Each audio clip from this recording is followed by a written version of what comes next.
So I'm going to start. Hey everyone, there's like 8 of you here right now. Thank you so much for showing up. I thought it was going to be 0. So great to see people here. Went down to 7. Great.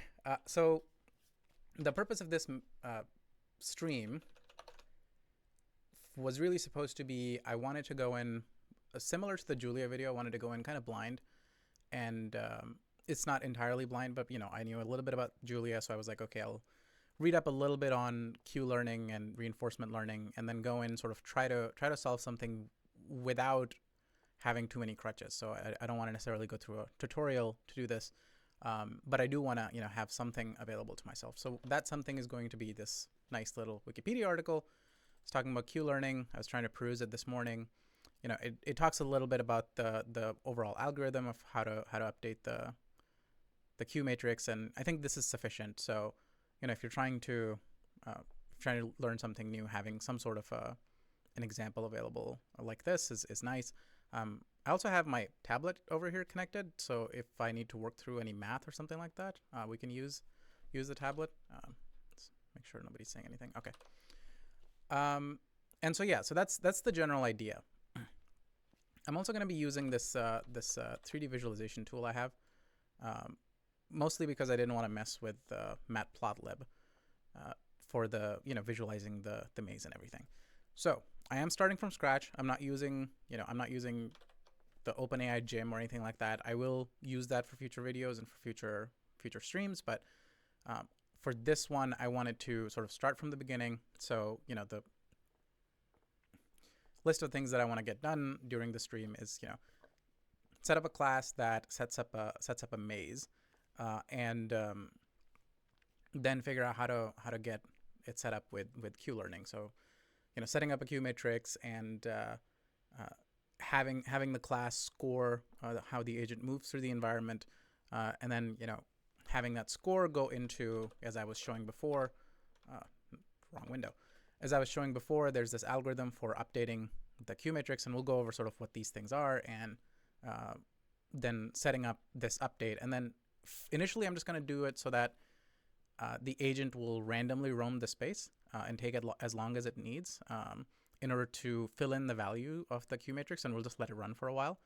That's obviously not the best learning strategy. A better learning strategy, as I understand, is supposed to be that whole exploration versus exploitation trade-off, where an agent is trying to use the existing Q matrix, but also exploring. So once we have sort of a random one working where, the Q matrix gets updated, but maybe it takes a while, we'll go back to doing the exploration versus exploitation bit and see if that can make a few things faster. Okay. No comments or anything. I'm going to periodically check this window for comments and questions. So if you have something, just drop it here, and I'll put a response down. All right. So we need to set up a maze class. Now, going to the tablet thingy here, what we're ultimately looking for, and this is not the pen mode, what we're ultimately looking for is the ability to represent a grid. So let's say this is a 4x4 grid.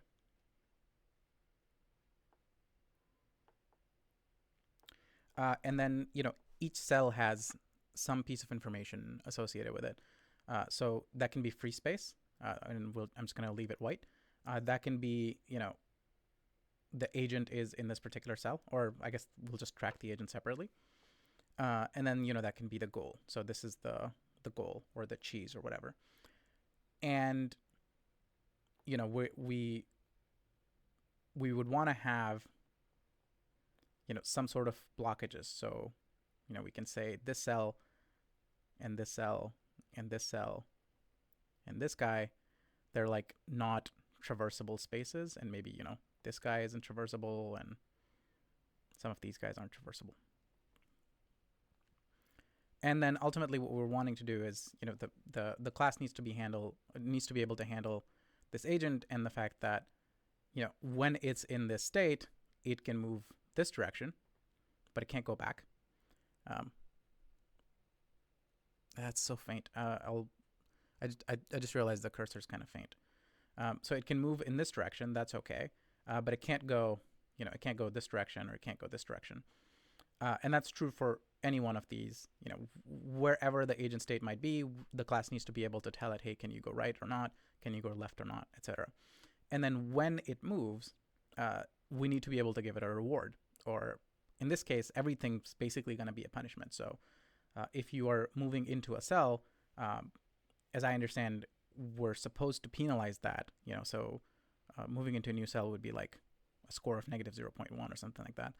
Whereas if you get to the goal, that's, getting to the goal means that you get a score of something like 10.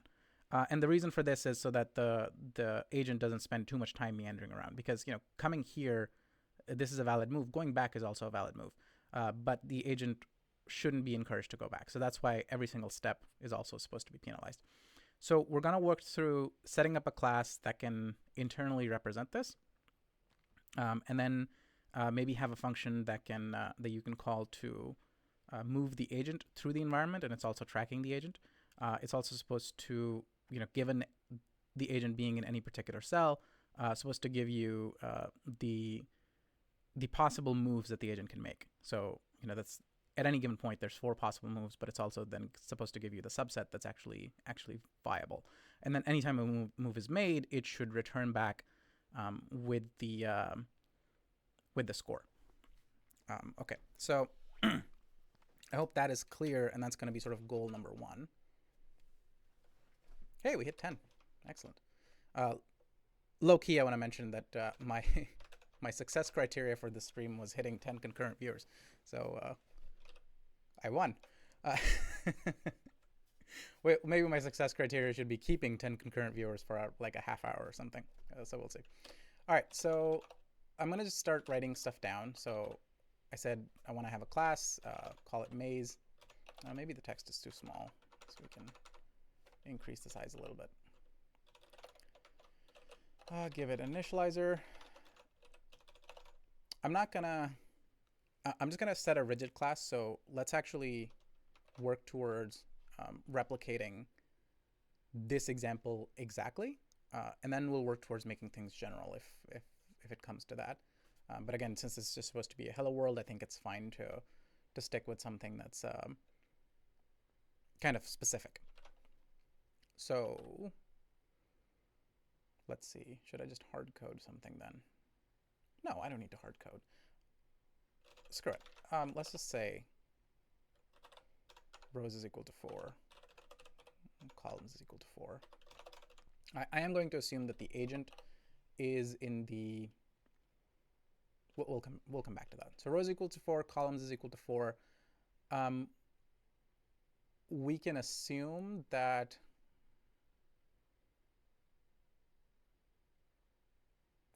so the environment can be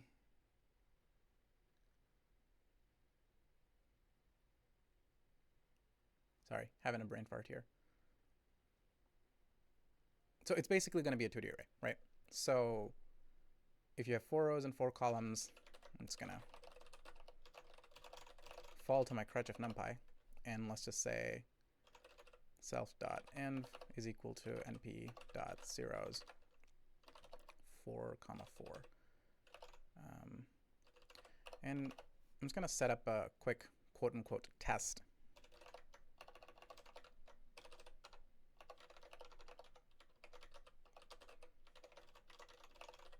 So this is our test, and I'm just going to say, hey, initialize maze. And I don't know, print dem.env. And data type not understood.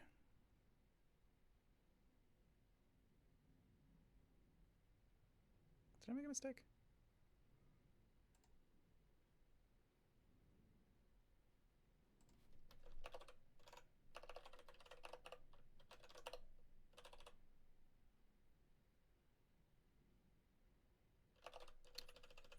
Is it supposed to be? Oh, there we go. Okay, I was using NumPy wrong. So we have that guy. Now let's define, I'm just going to put this in a comment. So the states.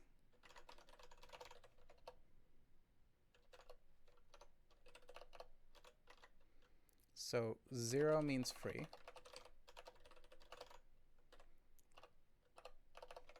-1 means not traversable. And let's say 1 means goal. So then if we want to replicate, is there any comments? No. If we want to replicate what we wanted to have over here, then let's annotate this to make my life a little bit easier. So this is 0, 0, 1, oh, excuse me, 1, 2, 3, 1, 2, 2, 3. So then we know that 0, 1, 0, 2, these guys are, all supposed to be occupied. And then, the 3, 3 is where the goal is. So I'm going to, again, make life easy for myself. Like I said, we're not going to worry about this being general. So even though I'm giving it rows and columns, I'm going to sort of, I guess I don't have to dirty up the constructor with that, right? So I can just make a factory.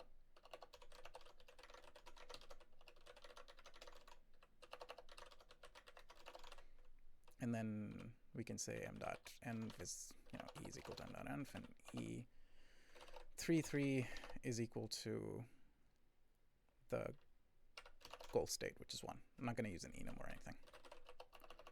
So return m. Instead of making maze, use the factory. Yeah, so we got our goal there. And then we want to add our obstacles, which are all -1s. So e, we said what?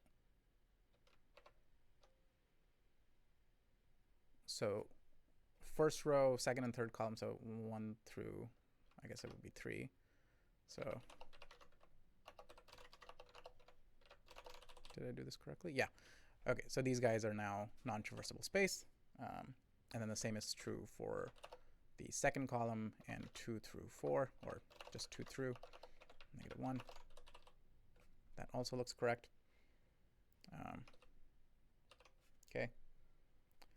And then we said e 0, 1, 2, 1 is equal to -1, and e at 3 and 1 through 3 is also equal to -1. All right, it looks ugly, but the maze is set up. This is what it's supposed to look like. All right, so we have set up the environment. Now we need to set up the agent. Now to track the agent, I guess I can just track the index. So to make life easy on myself, I'm going to use a name tuple. From collections, import named tuple. And let's call that agent, which is equal to name tuple agent. And it has a, yeah, I and j is fine. So let's test that. Oh, I'm supposed to give it something. So let's say it is at 0, 0. All right, so agent is I is equal to 0, j is equal to 0. So I think that's fine. So self.agent, or actually, for any that watched my my reinforcement learning video where I explain it to my son, if you haven't, I recommend going and actually watching it. I called the agent Mousy, so I'm going to call it Mousy. All right, so Mousy starts at 0, 0. Now,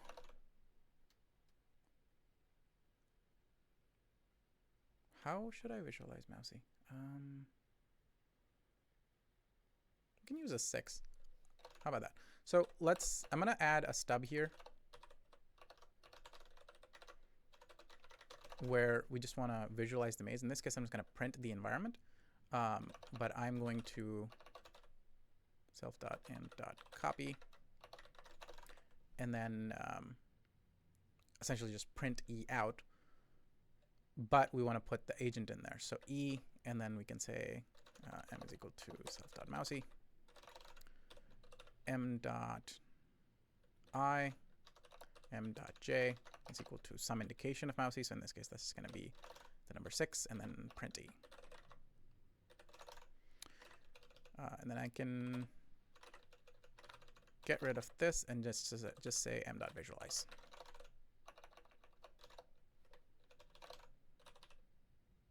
Okay, so mousey's over there.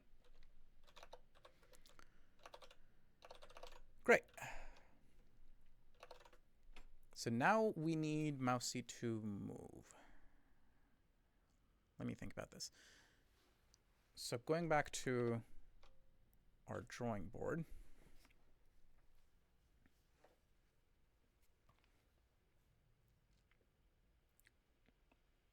So whenever we have mousey in a given state, so in this case it's at 0, 0, we can have a function that just explores all 4 possibilities through the environment. So essentially it would take, its I and add 1 to it, or, oh, I actually didn't check if I'm doing I and j correctly. Hang on, I'm going to do that first. So if instead of, if I move mousey sort of by hand, so m.mousey.I,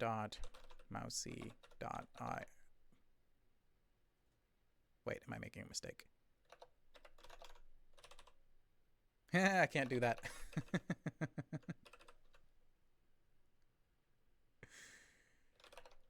I forgot.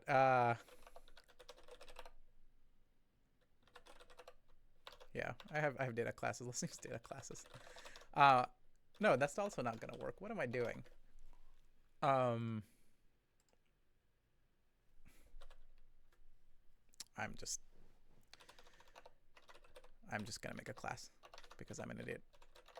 I totally forgot that name tuple is supposed to be immutable, so you can't just change mousey's attributes. You have to make a copy or something, and I don't want to deal with that. So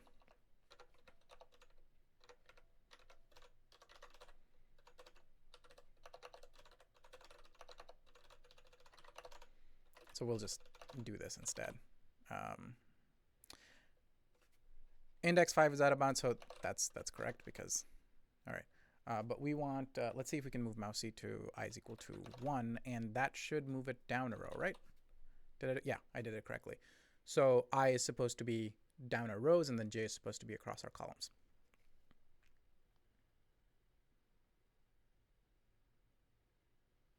I just realized that I did this wrong. This was supposed to be 0, this was supposed to be 1, this was supposed to be 2. Nope, I did that right. I did this wrong.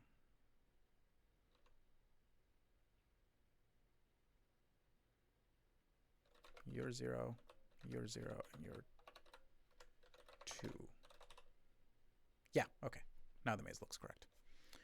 And then mousey can move down. Great. So, any questions or anything? No. Okay. All right.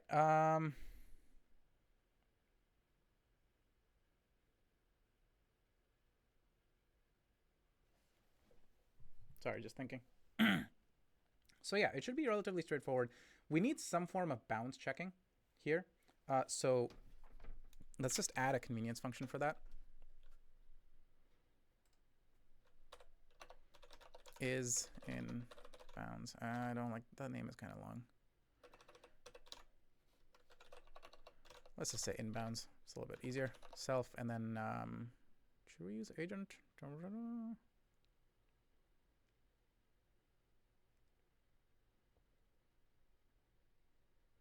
Yeah, that's all I care about, right? If the agent is in bounds or not. That's all I'm ever going to care about. So that essentially, so let's see.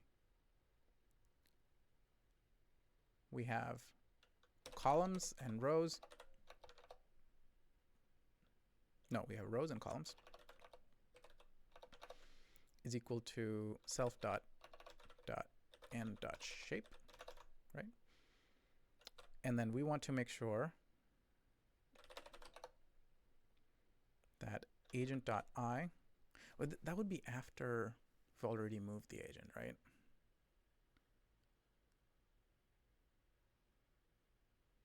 we'll cross it when we get here. We can, because that can be a copy of the agent, or we can move it back or whatever. So we'll get that in a second. So return a.I is greater than 0, and a.I is less than the number of rows, and a.j is greater than 0, and a.j is less than, not a.I, number of columns. So that's our bounds checking.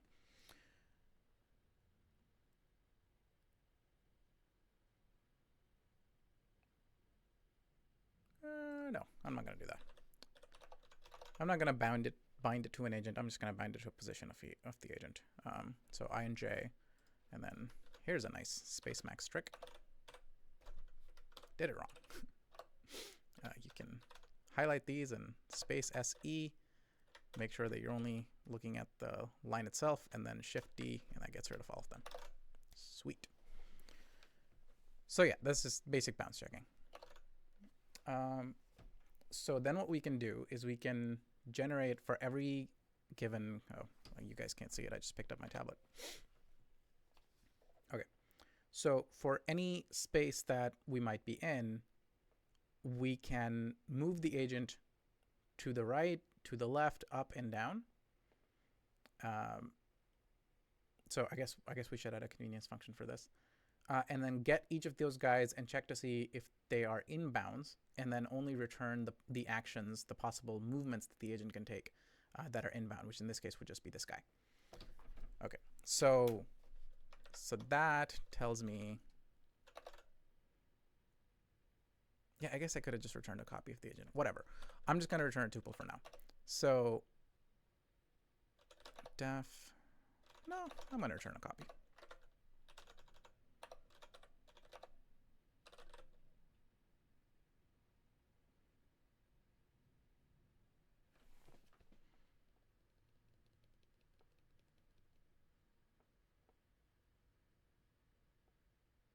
Sorry, I went quiet thinking.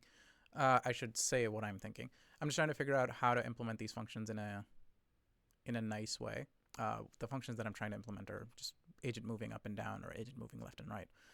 I can do move, or I can do vMove, which is supposed to be sort of a vertical move that just changes the I. And I'm not going to give more freedom here. So vMove means that you make a move up or a move down. And so I'm going to take one parameter called direction, and I'm not going to supply a default. Is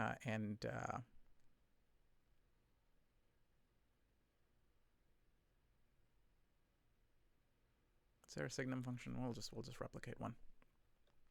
So the actual direction is equal to 1 if direction is greater than 0, else -1. And then we will, it's not self, it's going to take a class, and we will return essentially a copy of agent. So class with, this is vMove, so I set to self.I plus direction, and then just self.j. And we'll replicate the same guy for a horizontal move.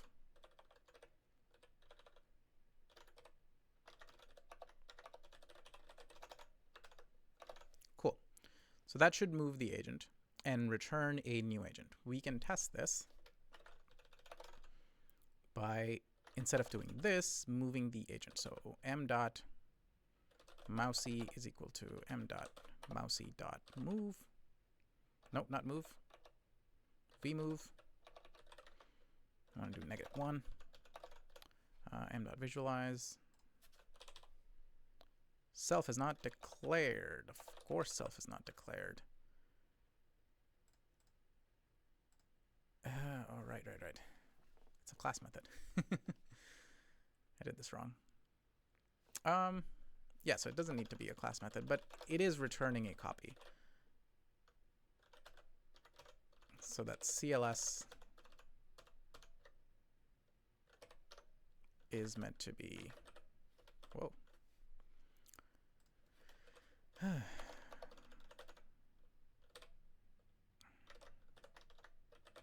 Is meant to be agent.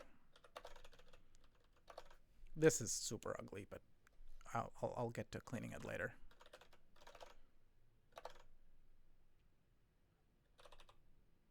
Nontime object has no attribute I.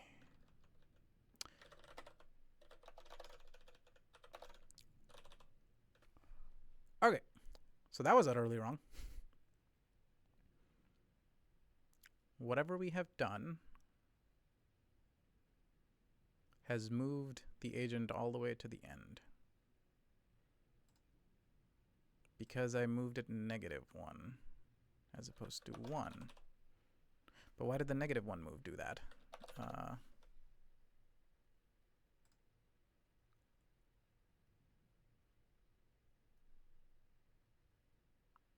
Well, that's an interesting Python idiosyncrasy we just landed on. It's not an idiosyncrasy, it's just me using the language wrong. I hope folks are interested in me taking detours or stuff like this. If you're not, just let me know. But essentially what happened was we set mousey to do a v move of -1, and when we ran it, mousey had ended up over here.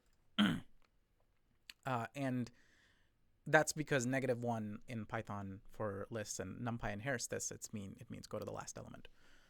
And so when we did a v move of -1, the I value became -1, which caused mousey to end up over here, which is obviously not good, and we will need to have safeguards against that. So for example, for visualize, we can actually add an assert here, saying self.mousey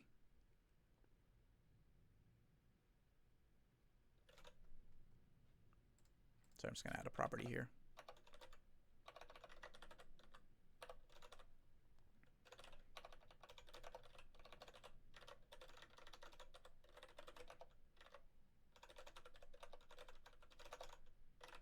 Okay. So where was I?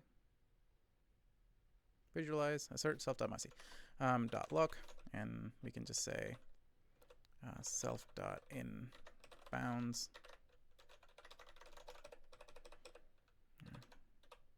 Whoa.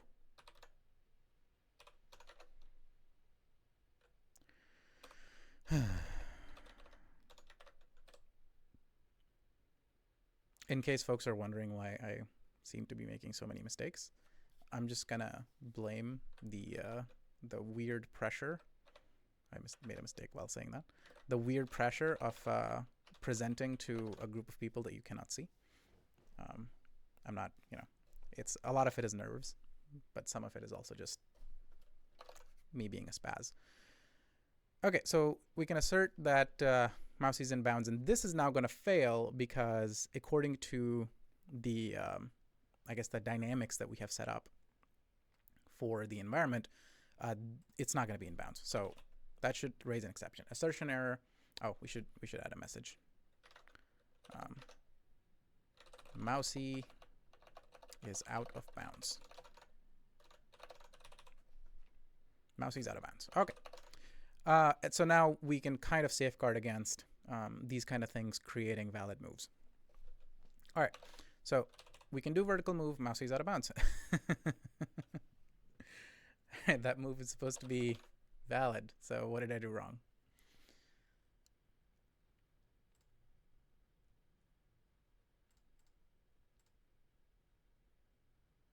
Let's do some debugging.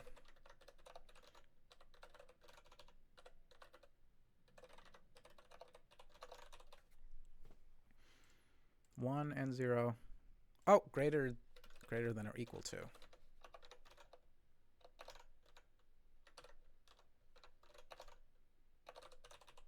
Okay, now it's correct.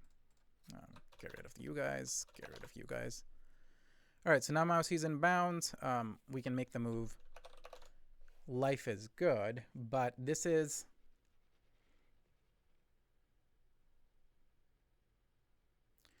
maybe not the correct way, because we don't want to necessarily be moving mousey directly. We want the maze to move mousey, because we want to get like a list of viable moves. While we're at this, we need to define the viable moves. Let me think a second here.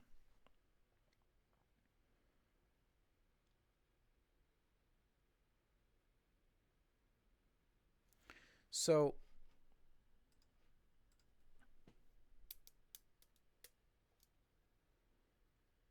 should I have done this as an enum or a dictionary?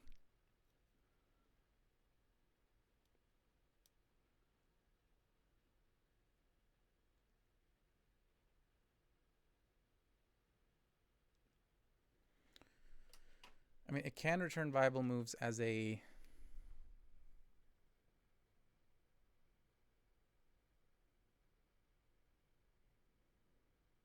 tuple. I guess it doesn't have to return viable moves or viable actions more as much as it can return the agents themselves, since it's moving them. So let's do that. At the back of my head, I feel like that's a bad decision. But if it screws me over later on, we'll see, I guess. So we got the agent. We're going to tell the maze to compute possible moves. So let's get a reference to mousey, and then I'm going to basically create 4 mouseys, I guess. So move 1 is equal to a dot v move 1, move 2, a dot v move -1. We want this to be h move 1 -1, and then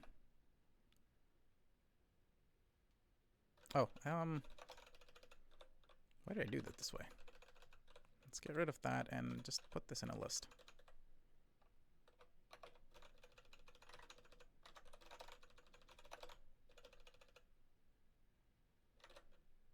Moves.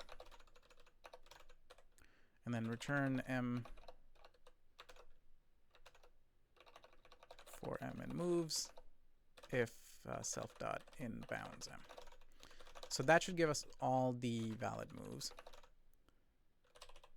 I don't know why I ran a test. I didn't actually do anything. So let's say print m.get compute. Inbounds missing one requirement. Oh, of course.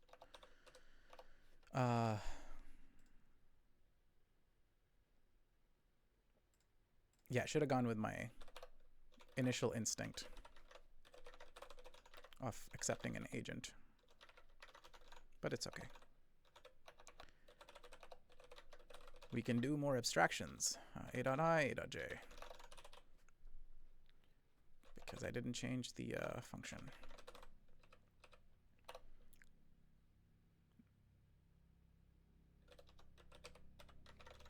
We can correct u as well, now that somebody else is doing this. And who else is using it? Return inbounds. No, that's not what I want. I want this agent inbounds.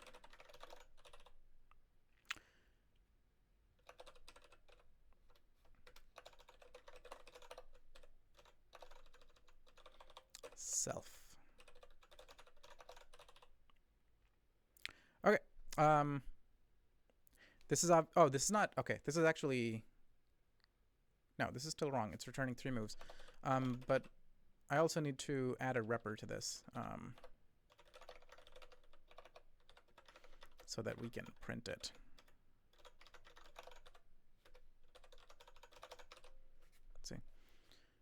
Emacs, but everyone at work uses VS Code and I have to persuade them to allow it to be installed. Feels like a straitjacket.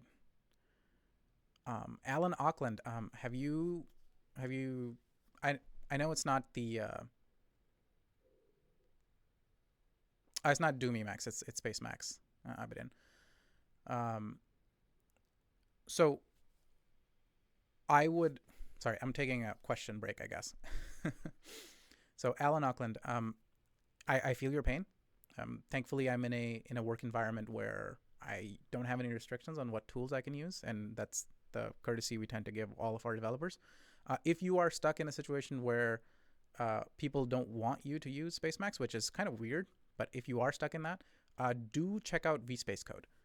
It is a reasonable enough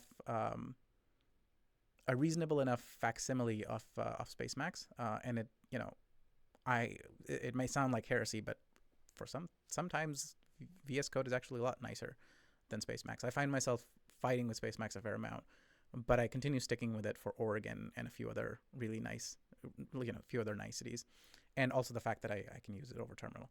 So sorry for the detour to everybody else, but please check out VSpace Code. I have a video on it. You can watch that as well, and yeah. So it is a decent alternative. But yeah, other than that, just like tell people, hey, stop telling me what to use. I want to use Spacemacs at work. Don't restrict my freedoms. Okay, getting back to, and yeah, more people, if you want to ask questions, they don't necessarily have to be about this stream or my channel or anything. You can, I work as a computer vision engineer. I do a fair amount of deep learning, and I've been a Python dev for a while. So if you have questions around those kind of things, please ask, and I will respond.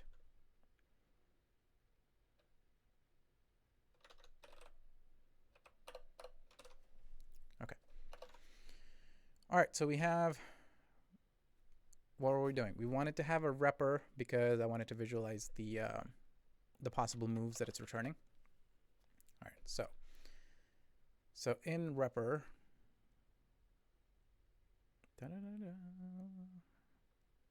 so just print f, no, I'm just gonna return a tuple. So yeah, just not print, just return stir self.look. Okay, so oh, that's why it's 3. All right, because we already moved the agent down 1.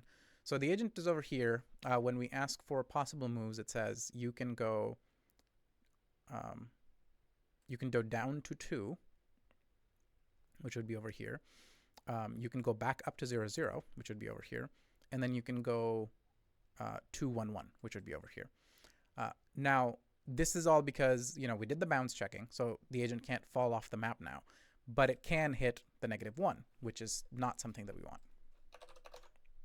So let's fix that. Compute possible moves needs to do more than just this. So agent in bounds is one thing. The second thing that we want to check is agent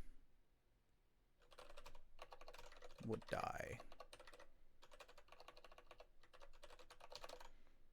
because the -1s are mousetraps. All right, so return not self.env a.i 8i a.j equals -1. Except I'm not actually using it anywhere. So if self.agent in bounds and not self.agent would die. I haven't actually used 3wiz at all, so I'm just going to make this window bigger. Okay, so now we have, I'm going to change the map because I just realized there's really, the agent would always take this path because it can't do anything else. So I want to add a bit more variety. So I'm going to open up this boy.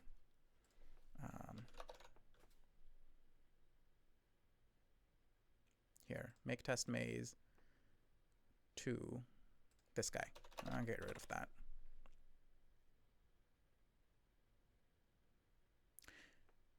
What?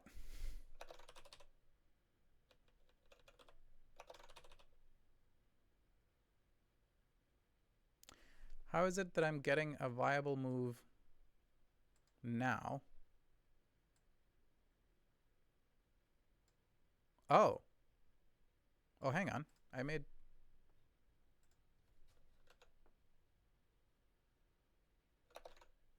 Agent would die. Oh.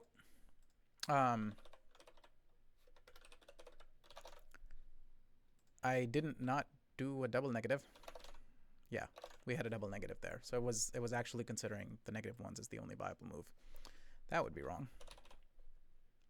Maze object has an arbitrary agent would die. Wouldn't. You know what?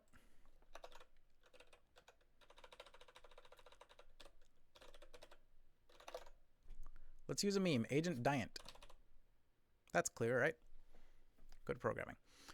All right, so agent can go back to 0, 0. Agent can go right to 1, 1. Those are the only two viable moves. And now let's go ahead and get rid of this boy over here. All right, so now there's 3 viable moves. Agent can go back to 0, 0. Agent can go to 1, 1. And can go to 2, 0.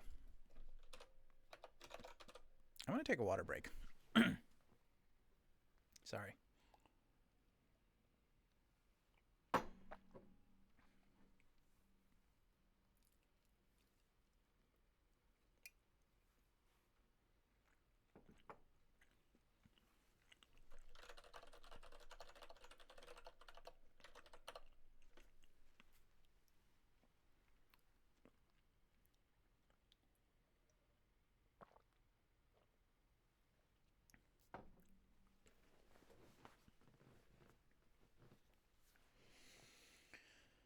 Okay, I need to take a water break and calm my nerves a little.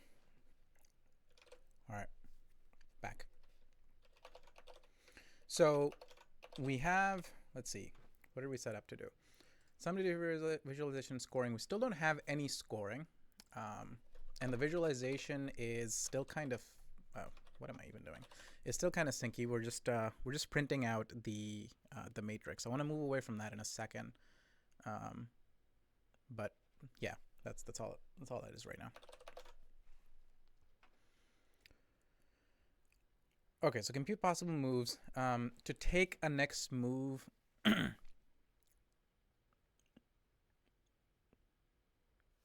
Yeah, to take a next move, you know, we can just replace the agent, right? So Mousy can be replaced by one of Mousy's copies that's in the new space.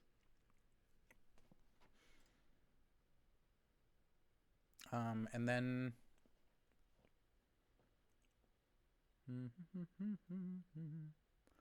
we need to score the move.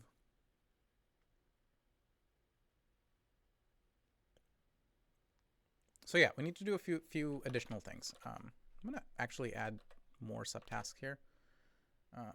So set up computing possible moves.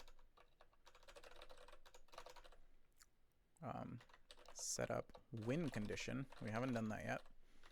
Set up score calculation for a move. Okay.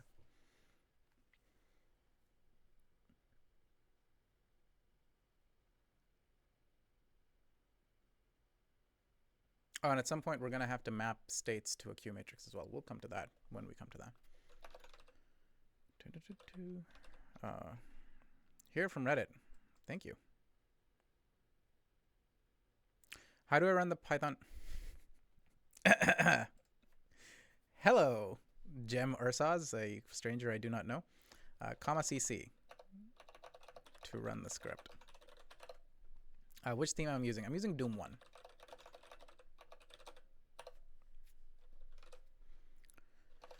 Okay, set up a score calculation for a move. Set up win condition. Set up computing possible moves. So we did that. Win condition would be relatively straightforward. We can just say def has 1. And we can say return self.env self dot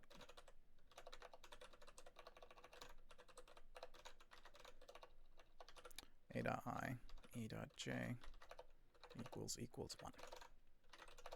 Okay. So let's actually, before we do anything, let's actually run.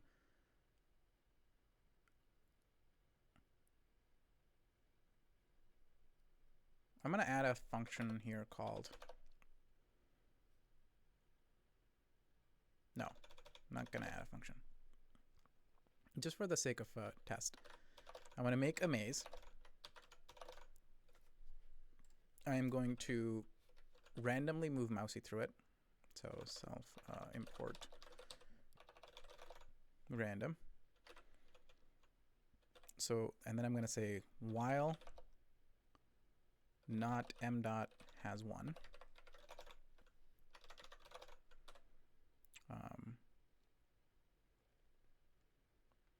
Moves, or actually m dot mousey is equal to m dot compute possible moves.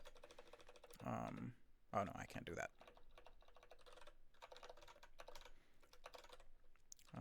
And then, wow, okay.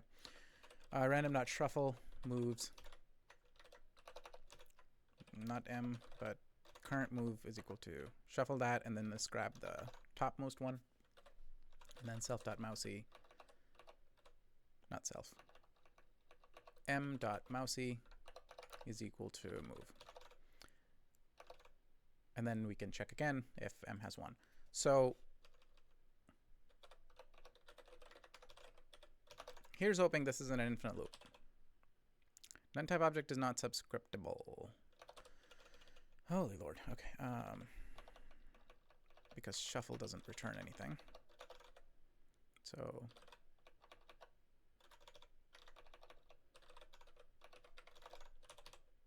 hey, it actually does finish. So we can print this. I'm not visualize. And now we have a meandering mousey. It goes down, goes back up.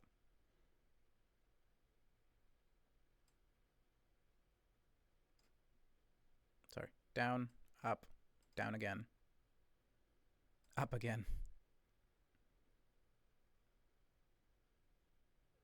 down again, goes to the right, goes back left. All right, I guess that takes a while before it gets to, but this is good. This is good. We have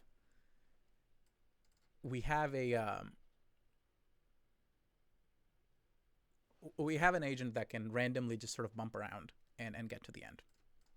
So if that was not a subtask, setup when condition is done, test random meanderings. That one's test. And then we need to set up a score calculation. Now, I actually had it wrong.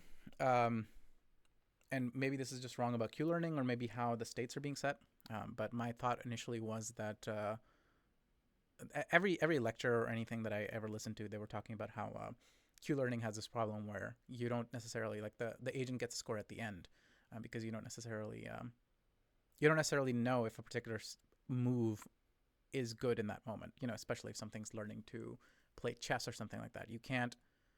As somebody who's writing that simulation to train a model, can't say if a move was good or not, because I don't know what's going to happen next.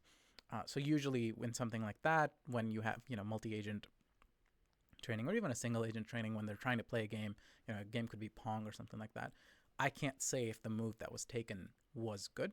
Here I can, to some extent. And with at least the way we're setting up QLearning now, apparently, and I could have my understanding incorrect here, but apparently I'm not going to be giving a score at the end, which is what I thought I was going to be doing. I'm instead going to just score every single move, and then if we go back to the Wikipedia article I had open, this update for the Q matrix, which we're going to come back to in a second, is meant to happen essentially after every step. And so in this case, when when mousey moves, and we wanna give that move a small negative score, we would update the Q matrix right then and there for that particular cell, right? So this is for that particular state and that particular action, which is one cell in this sort of large matrix. Anyways, what that brings me back to is that I'm not going to be doing like episodic scoring. I guess I could do episodic scoring as well. But for now, I'm just going to say do a move and return a score for that particular move, which is just going to be -1s for all the moves except for the move where you have 1. Right.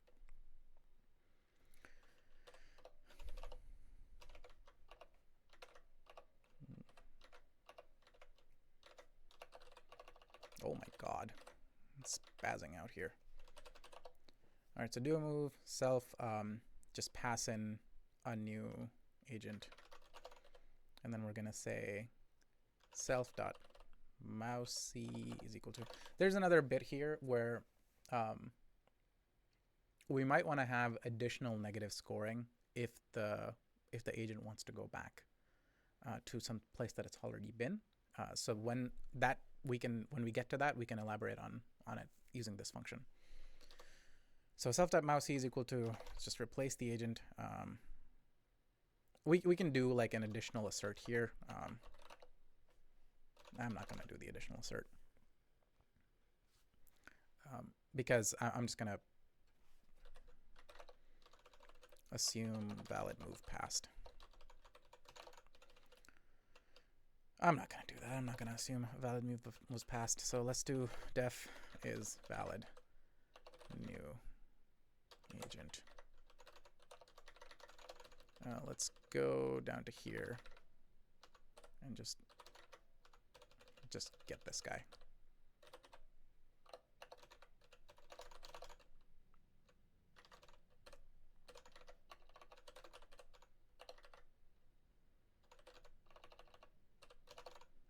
Okay. And then I can do an assert here.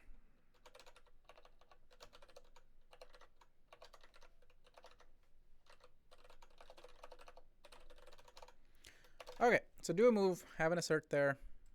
Wow, everything froze for a second. Mousey can't go there. So if it's a valid new location, send Mousey there, and then return a score of -0.1 if return a score of -0.1 if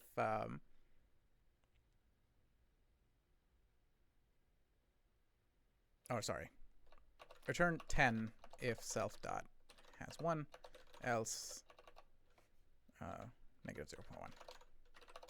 So now what we can do is we can hold on to a score, a final score.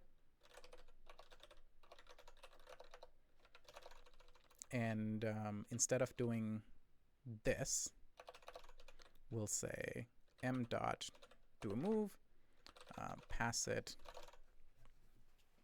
move 0.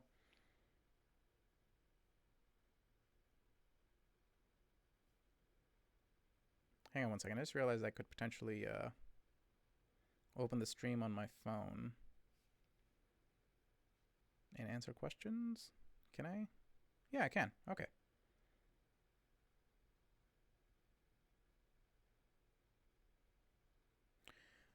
Enrico. Yeah, so there are quote unquote enums in Python. They are reasonably useful. So I'll just paste a link for that here. If you want to align the chat window horizontally with the browser, we can think together. I'm good with that. Navar, my only concern is that there's kind of a large amount of latency. But I am willing to try that. So I can just snap that there and nope, that's okay. It's not. Sorry. Bear with me here. Let's see if I can pop this out. Pop out chat. Hey, thank you, Navar. That was a great suggestion. If I can just manage my windows correctly now. Actually, I'm going to just throw this boy. Okay, my computer is not in a mood to cooperate right now.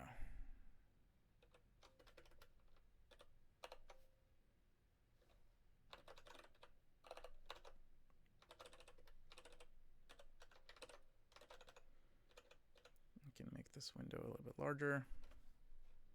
Okay, so I'll keep the chat window here for now. And then I don't have to keep opening it. Carlo, I've tried Doom Emacs before. I do appreciate how much faster it is, and it does seem to have a sort of better put together community now compared to Spacemacs, at least in my experience.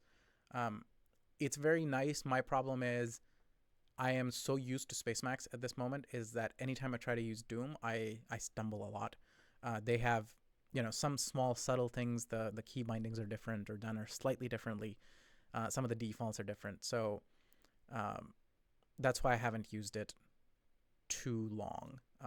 I will likely end up with Doom Emacs at some point. But for now, it's just too much of a time commitment for me to understand it. Yeah. And yeah, there Enum's Johan says good experience with Doom. There's this wonderful, hang on. There's this wonderful channel on YouTube. Oh, look, somebody's live. A wonderful channel on YouTube. Zayst, I think it's Zayst. Hey, he changed his profile picture. He has a lot of tutorials, but if you go to his playlists, right there, he has this like pretty good list of screencasts, significantly more detailed than I've ever done with Spacemacs. That is all about Doom Emacs. So if you're interested in Doom, check that out. Anyway, that's all I got to say about Doom. It's very interesting. I will likely end up switching to it at some point, but not at the moment. Yes, a video for i3 is in the cards. I just haven't gotten around to it.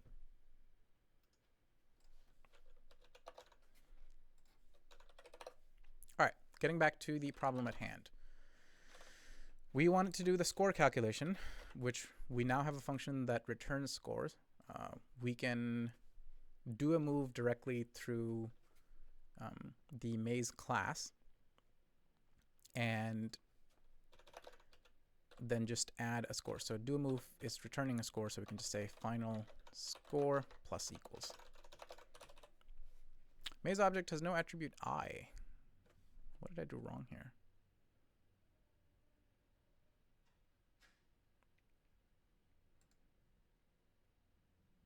What? Compute possible moves if self is... Oh. Stupid errors. Not S. Not... Wait, what?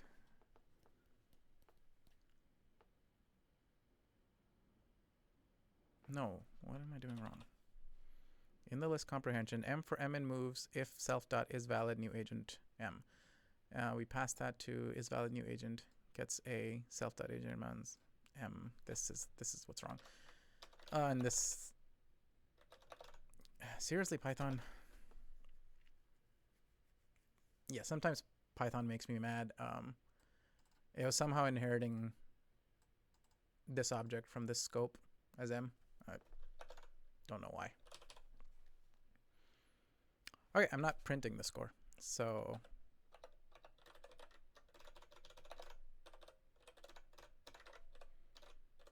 with finals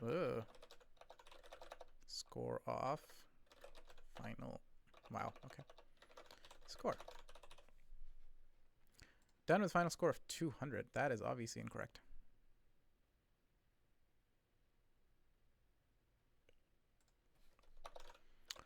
What are we doing wrong? Do a move. Return 10 if self has...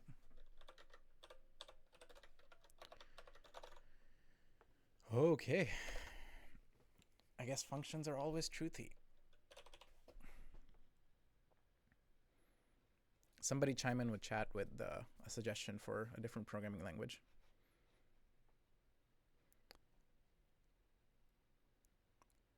All right. So done with final score of 5.5. And of course, what the best score for this particular maze that we have created. My tablet went to sleep. Okay. That would be, so 1, 2, 3, 4, and then 5, 6, or 5, 6. So 1, 2, 3, 4, 5, and then this guy. So that should be 9.5. 9.5 is the best possible score that this agent can have, I believe. Oh, there we go. So yeah, we can run through a few instances, just making sure these things look correct. Yeah, okay. So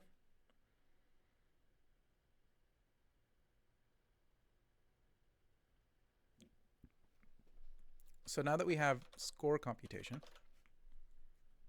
I didn't do visualization. So set up visual.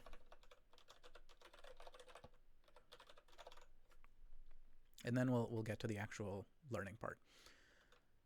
All right. So for the visualization itself,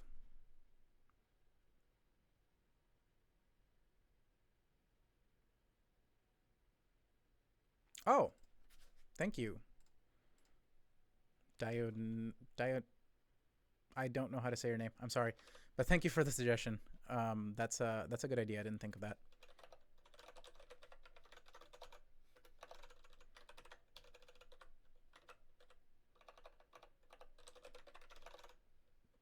Okay, I'm not gonna test if that changed anything, but that's good. That actually does make a lot of sense now that I think about it. So thank you for that. All right, visualization. So the way I want to visualize it is I wanted to use this 3D visualization thing. Not that this problem needs 3D visualization, but I think that's okay. So we would want the grid potentially just juxtaposed over here. And so we can have lines defining the grid itself. And then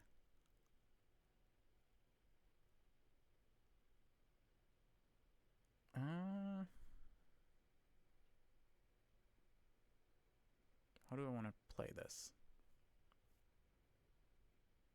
Let's just start with drawing the actual grid, and we'll go from there.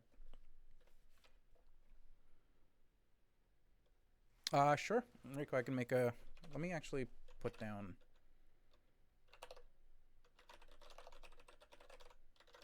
because there have been 2 suggestions so far. Python decorators. And i3 setup video. Cool.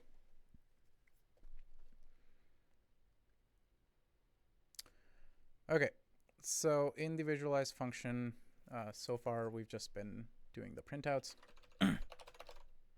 But instead of doing printouts, let's grab something from 3Wiz. So from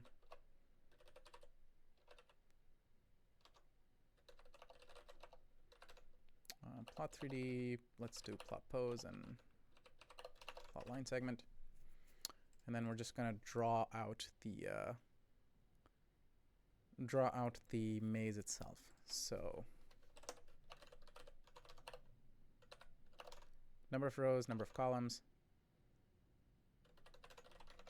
I forgot the API for line segment.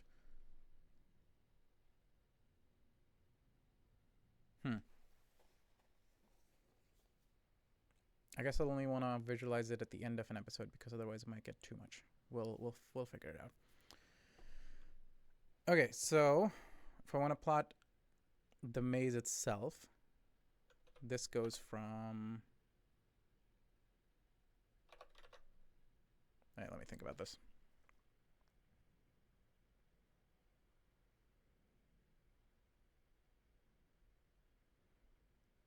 So we want to do the borders. That goes from, so, and this is now going to be in the XY axis. So 0, 0, and also 0.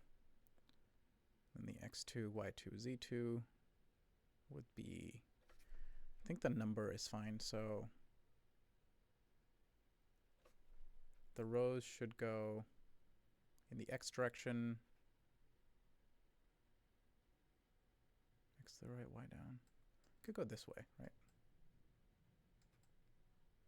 If I do x to the right, y down, that'll be like working on an image. So I think just looking at it from the bottom like this with z going out, that's probably the best way of doing it. So number of rows this way, columns this way. So we start at 0, 0, 0, and then we go to number of rows, 0, 0. That was interesting.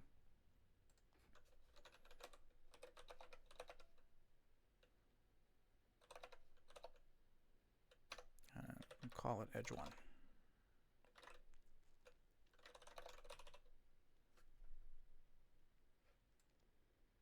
And that didn't draw anything. What did I do wrong? Oh no, that probably did draw something. It just, yeah, okay, never mind. I can give it a size that's bigger.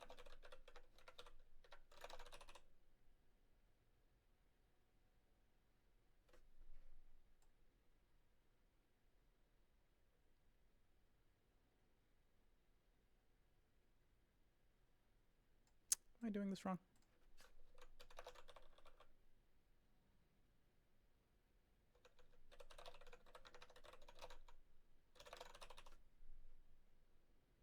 Multiple values for argument color. Oh, I labeled it wrong.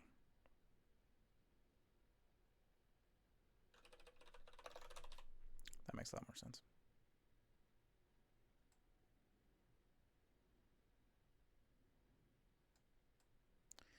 Okay, so we have 1, 2, 3, 4, 1, 2, 3, 4. That looks good.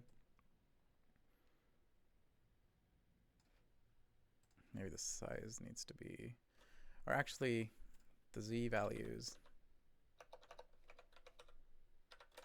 can be just a little bit lower. What am I doing?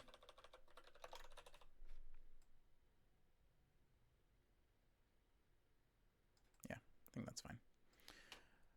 Size can maybe be a little bit bigger. Okay, so we're making this line segment. We can make another one that goes to the right.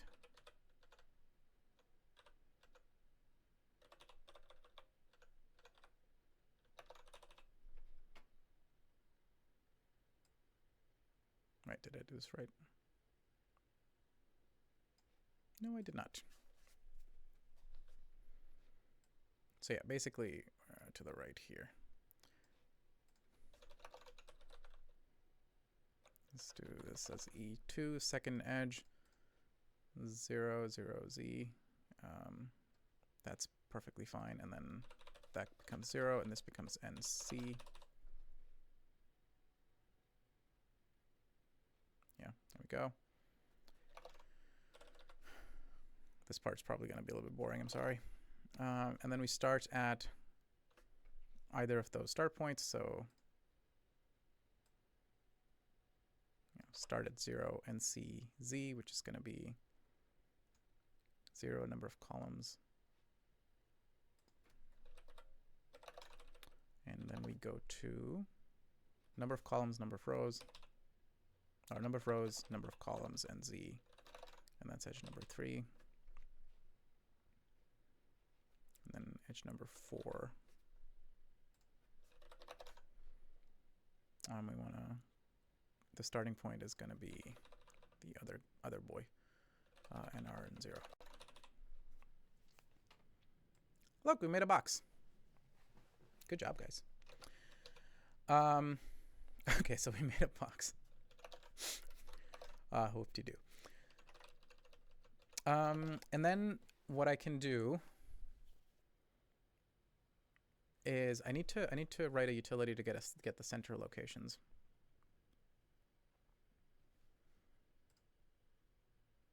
And we can just sort of visualize the locations of things as you know, like the blocking points as red markers. So let's make a helper. And I'm just going to define it down here. Get midpoint for look.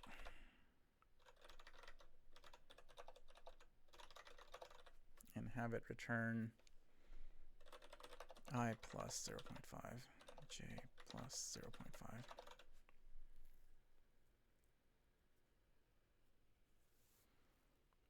Yeah, that should be sufficient. So then we can do plot 3D, same z value as before, but the x and y are going to be get midpoint for lock, and the lock is going to be a self dot mousey dot lock, right? Same z value, and this is going to be label can be mousey, color can be blue, and then I want the size to be 1 in this case.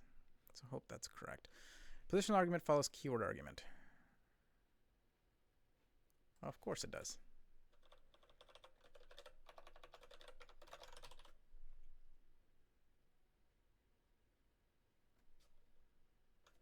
Get midpoint for lock, missing 2 required positional arguments, I and j.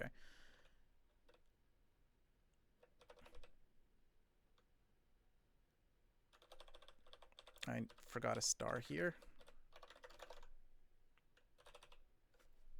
Let's try that. Since this seems to take a while, I'm just going to do m.visualize, not do any of the other stuff. What am I doing wrong? Missing 1 required positional argument, j.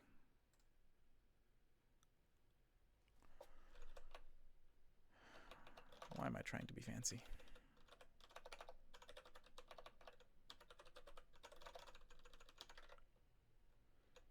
So a.i, a.j. Get midpoint for look, missing 1 required positional argument, j. Self.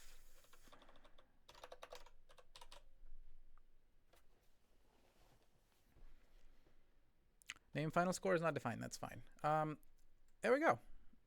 There's mousey. It's going to look weird if we ever like rotate, but if we keep exactly like this, it will look fine. Size is equal to 1 is fine. It fits.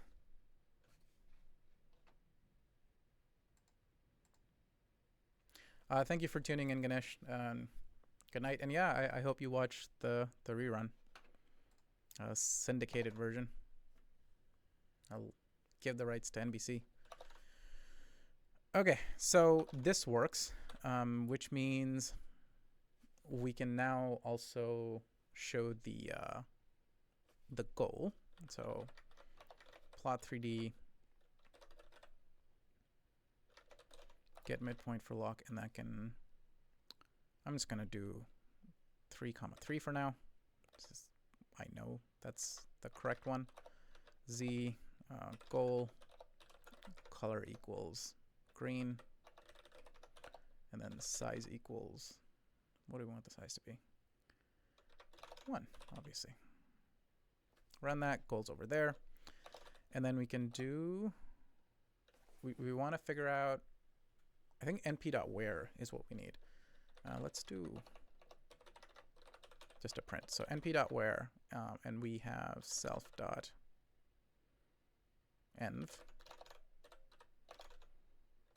Is equal to -1. So those are all the blockers. Name final scores.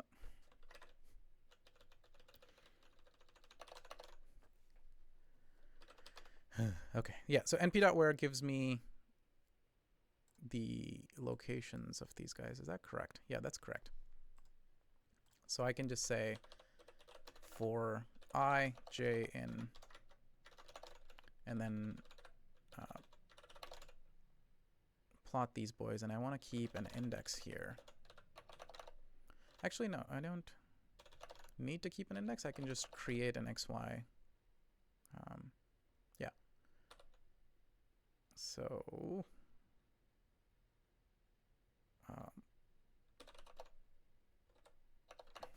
I don't even know what I'm doing with the names now.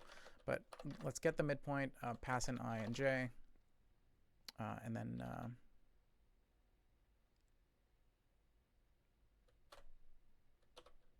actually we can do it this way.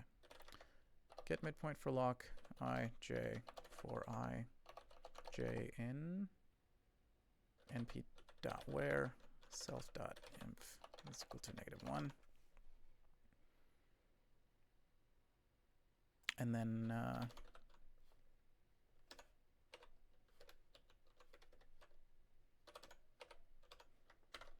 we can star that and zip that. I think I'm doing this correct.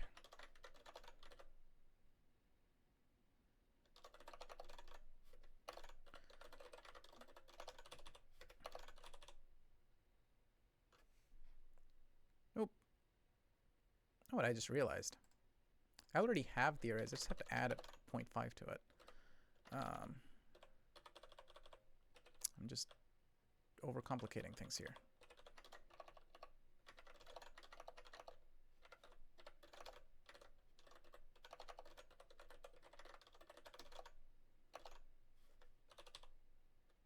Yeah, save file. Can only concatenate tuple, not float to tuple. Oh, right. That actually makes a lot of sense. Let's do xr, yr is equal to... This is fine. I'm just overcomplicating things. And I can do plot 3D and pass it xr plus 0.5, yr plus 0.5, and z, and then give it a color. In this case, that's going to stay red, so no need to give it a color. Needed to give it a label. So that's obstacles. And then size is equal to 1.0, just like the rest.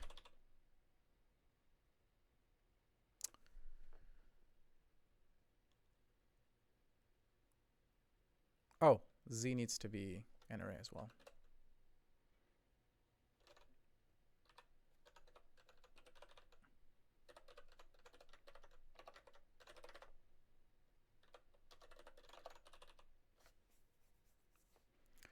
Hooray! This looks wrong. What was it supposed to be? My tablet fell asleep again.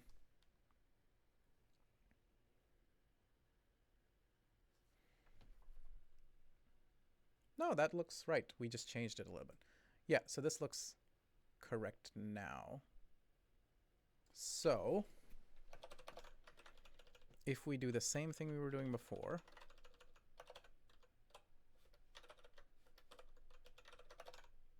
and visualize it, and then I'm just going to add like a little bit of a break here. So time.sleep 0.1 or something. It should do an animation. Yay! Okay. And goal reached. That's looking great.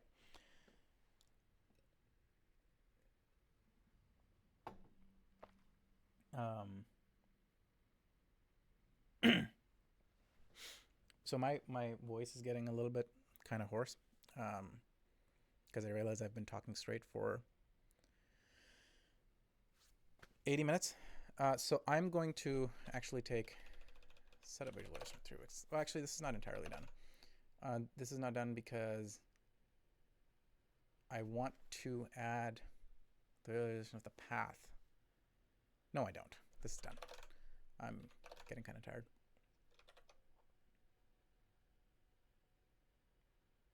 Oh, Ganesh, no, I am not. It says Python 2.7.17 here, but that's just because whatever this theme is not. It got confused when I used pyenv. So Spacemax is being dumb. I'm using 3.7 for this work. But my OS default is 2.7, right? So Spacemax defaults to that, and then I changed my environment, and it didn't update. Anyway, so I'm going to take a teeny tiny little break. and I'm gonna go attend to some of my bodily functions and maybe make myself a little bit of tea. So I should be back at let's say 10 minutes. So back at 12:30 PST. Yeah, sorry about that. But hope everybody will still be here by the time I get back. I can keep responding to things in chat. But yeah, I'm gonna step away and make myself some tea.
Okay, I am back.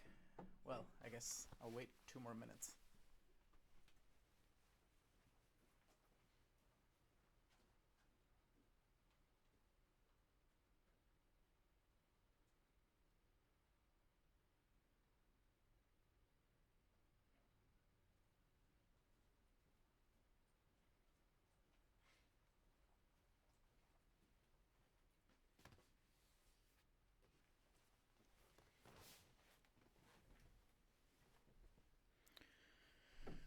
Okay, it is almost 12:30. I have my tea, and we are going to continue with the reinforcement learning Hello World in 1 minute, because I said 12:30.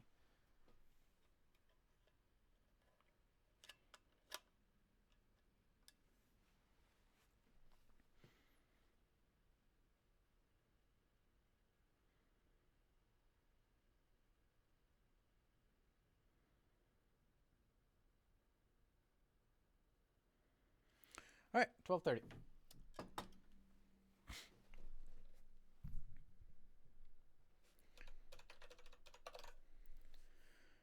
So what do I want to do next? I think this is, I guess I can do, let's see what happens if I do multiple simulations. Just want to make sure that the system would, I guess, react correctly, which there's no reason to believe that it wouldn't, because, yeah, okay. So we can do multiple episodes. That's good. We have the score and everything. So this is probably a good enough time for us to move to, actual QLearning, which is supposed to be the topic for this video anyway. Okay. So the little bit of reading that I did on QLearning on this page, it's basically talking about this Q table, which is encoding the states, all the states that we can possibly have, and then all the actions that we can possibly have. And in this case, the states are just locations, right? And so for our grid, the states can be, 1, 2, 3, 4, 5, 6, 7, 8, 9, right? So like these are all the possible states that we can be in. And then, and then an action takes us to a next state. And you can start off this Q table filled with all zeros, and then apply this equation. And let me see if I can break this equation down, both for your benefit and mine a little bit.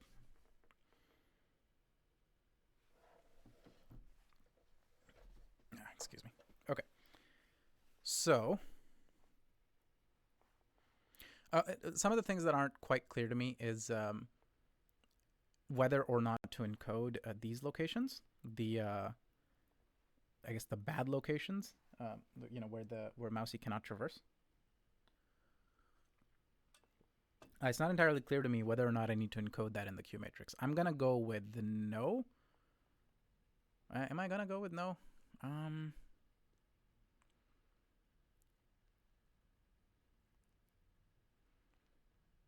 Or I guess I can leave it. I can still leave them in there. They just won't have any values or anything would ever get updated. The reason it might be okay to leave it is because determining the state number is really easy if you just leave the grid as a grid. If I start labeling this as 1 and then this as 2, that becomes a lot more difficult to actually ascertain. Whereas labeling this as 1 and this as 2 and 3 and 4 is a lot easier. So I think I'm going to leave them in. So it doesn't matter. Like, it probably will be okay without it. So then, given that we have a total of 16 states, our Q matrix is probably going to have 16 rows. And then in any given state, I have 4 actions. So then it's going to have 4 columns. Excuse me. And then in the nomenclature that's shown over here, so these 4 columns I guess we'll need to make sure that when we return the possible moves, that they return what kind of move it was. So some degree of order is gonna be necessary, because we need to map the particular moves that we're taking with the column, right? So 0, 1, 2, 3, which is the 4 possible moves. So yeah, we can create some sort of this mapping. That should be relatively straightforward. Right, and then the update equation. Yeah, so this is the action space. So a underscore t gives us the particular action, and then this is the state's direction. So s underscore t gives us a particular state, where t in this case goes from, I guess it doesn't have to be, sorry, I'm doing this wrong. T is the time. So at time 0 or at time whatever. I'm rambling. But anyways, S gives us the state, A gives us the action from that state, and then there's some sort of a state transition, right? And we don't necessarily know, QLearning is supposed to be model free, so we don't necessarily know what the state transition is actually going to be. We ultimately really only know what the reward is going to be, I think. Okay. Anyway, so what the equation states is that in the Q matrix, this matrix that started off as like all zeros, if we look at the row that represents our current state at time t, and we also look at an action at time t, which I guess might be the action that we're taking. We'll get to that. We can set this equal to 1 minus alpha, where alpha is some learning rate.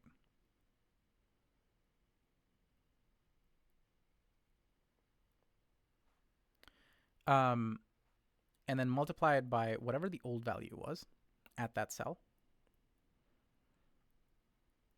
Right, so as things start, the old value was 0, so that this doesn't, you don't ultimately, you don't keep any, sorry, you do keep the old value a little bit, but that'll come later. And then add to that alpha, which again is the learning rate, which is going to be like 0.1 or something like that. This is so that we don't whiplash back and forth too much between different kind of values, plus whatever reward. So this is going to be the reward at the time. This is where my confusion came up, because I thought that the reward was going to be at the end of a particular episode or move, but this is meant to be the reward at time t, which for pretty much any move that we do is going to be negative 0.1 in this case. Plus, and then there's something called a discount factor, and is this supposed to be? Yeah, so the discount factor is, I guess, meant to be less than 1. I guess it can also be equal to 1, and that'll be okay for a finite problem. But anyways. And then we have the max possible value over all the possible actions the max possible value over all the possible actions, so the max value of the Q matrix over one particular row of the new state. Right. And what this represents, that max value, is it essentially encodes within us the best path that you can take from that particular state. So then the way you learn the Q matrix is by changing it just by a little bit based on the reward that you're getting, and also based on what your belief is of like your total reward at the end. And that's this last value. And again, initially this is going to be 0. Right when we start, this is going to be 0. But once we do one full episode, Mousy goes from start to finish, we're going to have a few Q values filled out. and then in that next step, we can then figure these guys out. So let's try to, in order to do this, let's try to first put together the Q matrix itself, and we'll go from there.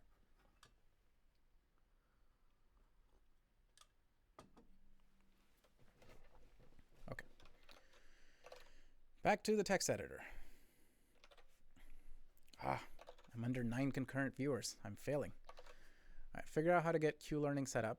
See if QLearning thing actually works. Okay, so for the QLearning setup, the first thing that we want to do is, I guess, just populate the Q matrix. And that should be relatively straightforward. I guess we should figure out a little bit about the abstractions we're going to use. So should the maze class also hold on to the Q matrix? Let's say for a second yes, and we'll come back to whether or not that was a good idea. So we're just going to call it Q, and in this case it's going to be zeros, and that is going to be the so num states is basically just going to be self dot m dot flatten, or actually just rows times columns, right?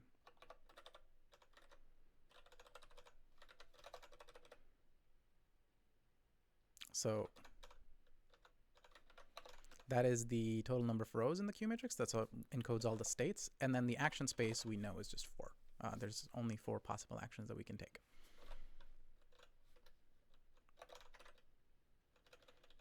Let's go ahead and comment out most of the test. And just print out the matrix. Looks correct, I guess. Where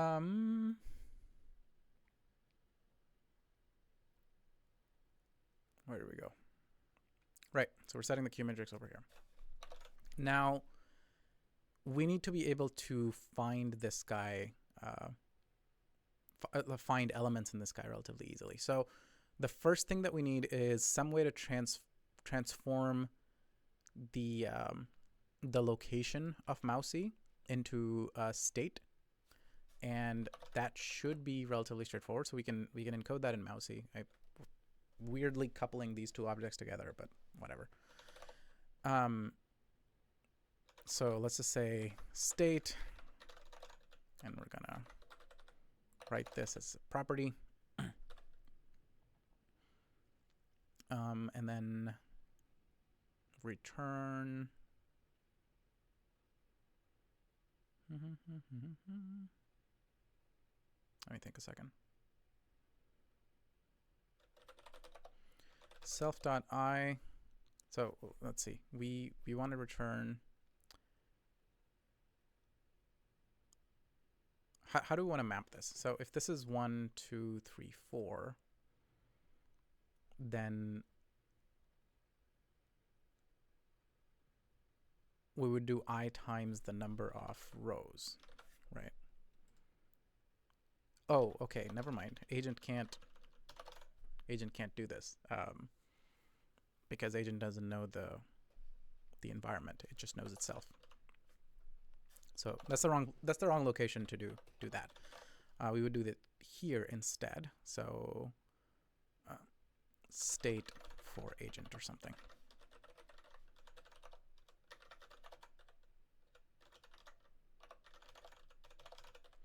So return a dot I times.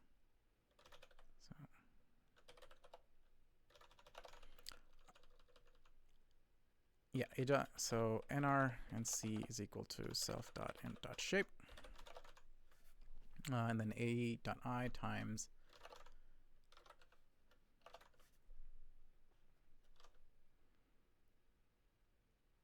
number of columns, right? Right, and then plus a dot j, and I think this gives us what we need. Let's confirm that. So let's move mousey. So m dot mousey dot. We're going to do a vertical move of -1. And then we can print m dot.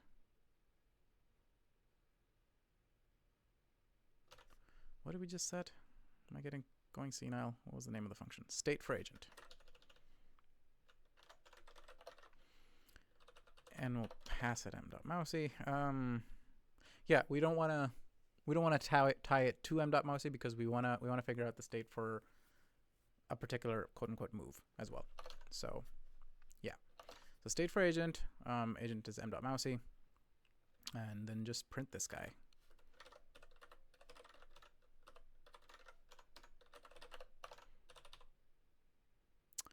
It says the state is 0. That is absolutely incorrect. We have a +1 that we forgot somewhere. Here.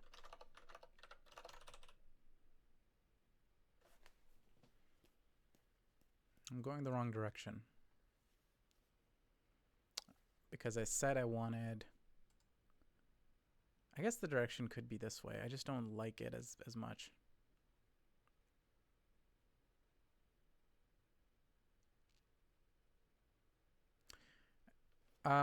So if this is 1, then let's do it this way. So it's to be 1, 0, 1, 2, 3, 4, 5, 6. So that means that if I do a horizontal move afterwards, then we should be at 5. Let's make sure that's the case.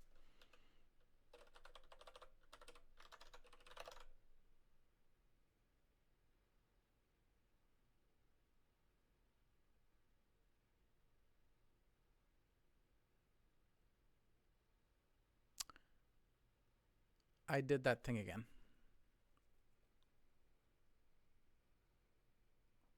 I think vertical move is supposed to be down. State is 1.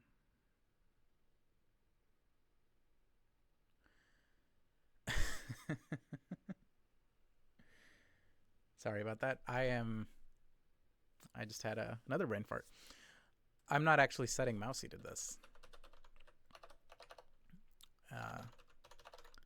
So that's it. It actually needs to be set. Let's not do it this way.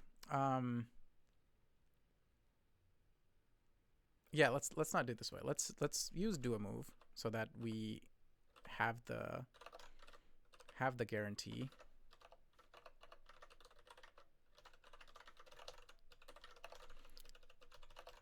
And let's visualize as well. And so visualize to reset to 0. Visualize after we've made the test maze.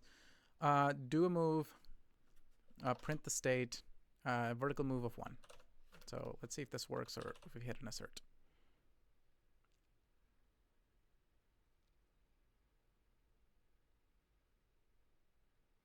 We didn't visualize.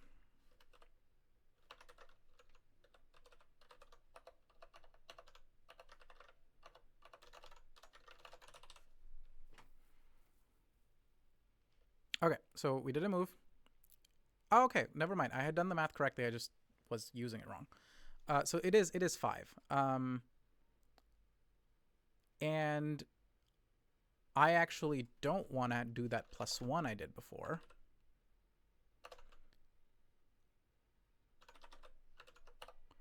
And that is because I do want this to be 0, 1, 2, 3, and I want this to be 4, not 5.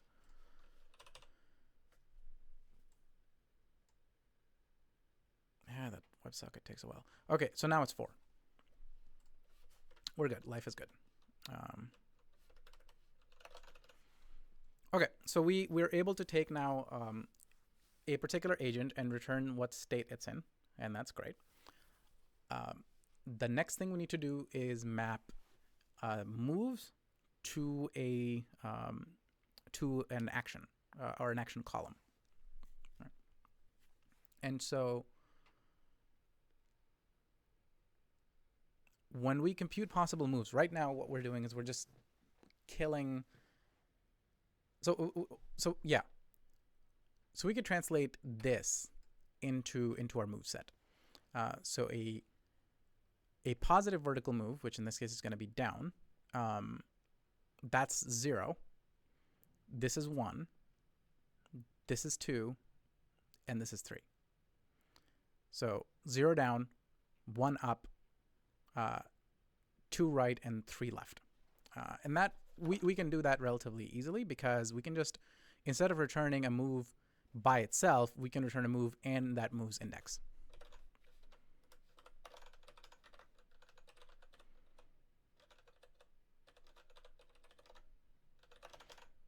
And maybe we can do all of that without spazzing out with our keyboard. Oh my god.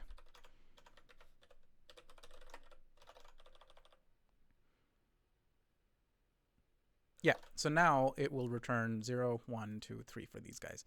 There's probably a better way of doing this. Whatever, it's fine. So now we can do the same visualization that we were doing before. But instead, let's see, moves is equal to compute possible moves. Do the shuffle. Do a move, but now we need to make sure that we're actually passing in the agent, right? And I would like to print out what the index was.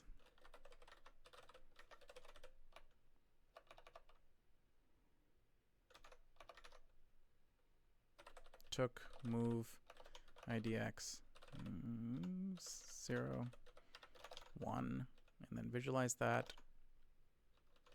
Yeah, so tuple object has no attribute I. What I do?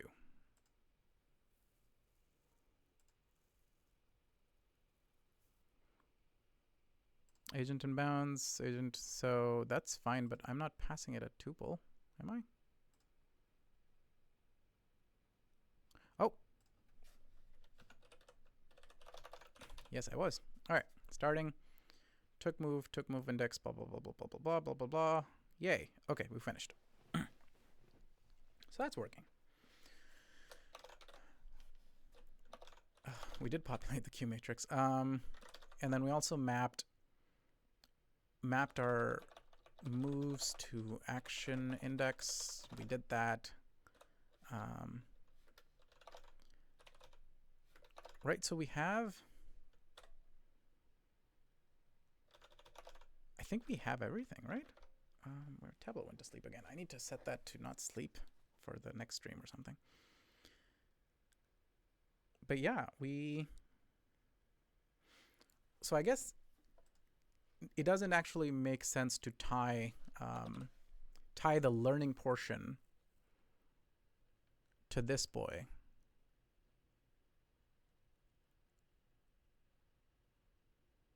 Let me think about that a second.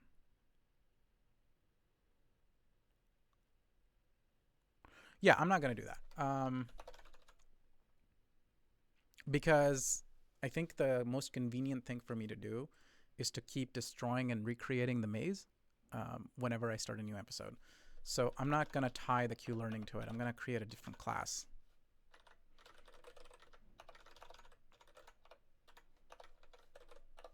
And I'm just going to say, I'm going to keep it generic as possible. And I'm going to say, I'm just going to pass it enum states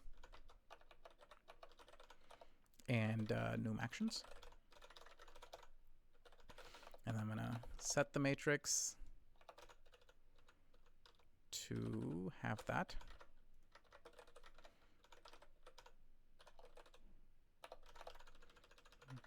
Get rid of you. And then I'm also going to pass it the learning rate. So let's say learning rate is going to be a default of 0.1, self dot a is equal to LR.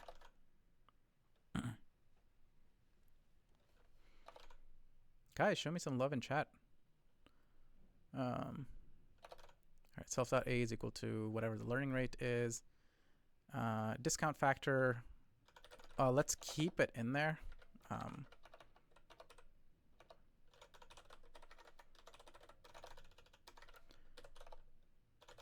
Discount factor. I'm gonna say that's equal to 1.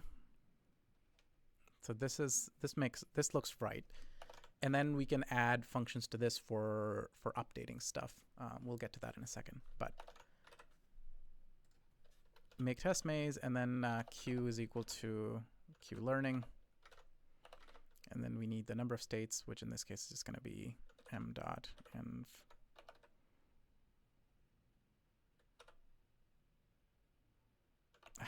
Just hard code it to 16 for now.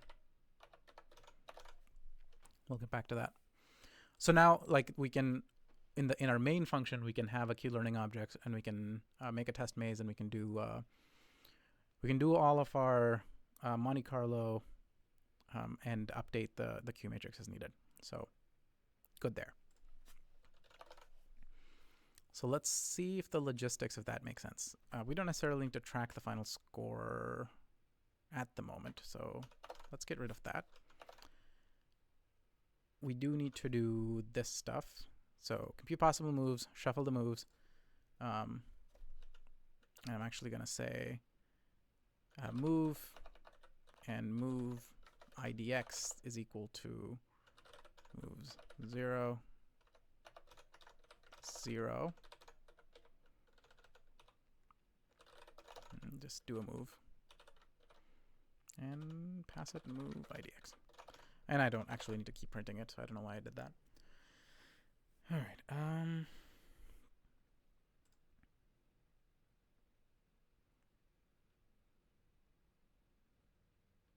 I don't need to keep track of final score, but I do need to get the score for that move. So m.do a move, do the move, get the total score. And so let's do a single one of these. So I'm just going to say break after this. And I want to start doing sanity checks now of updating the Q matrix.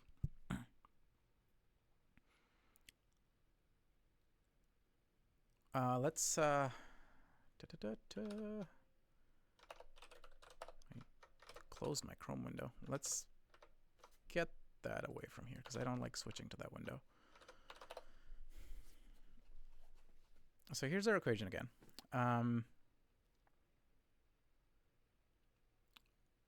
We'll have the current state of Mousy.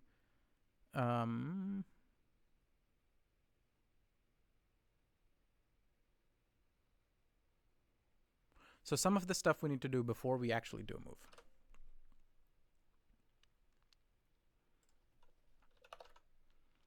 Right, so before we do a move, we should hang on to last Mousy.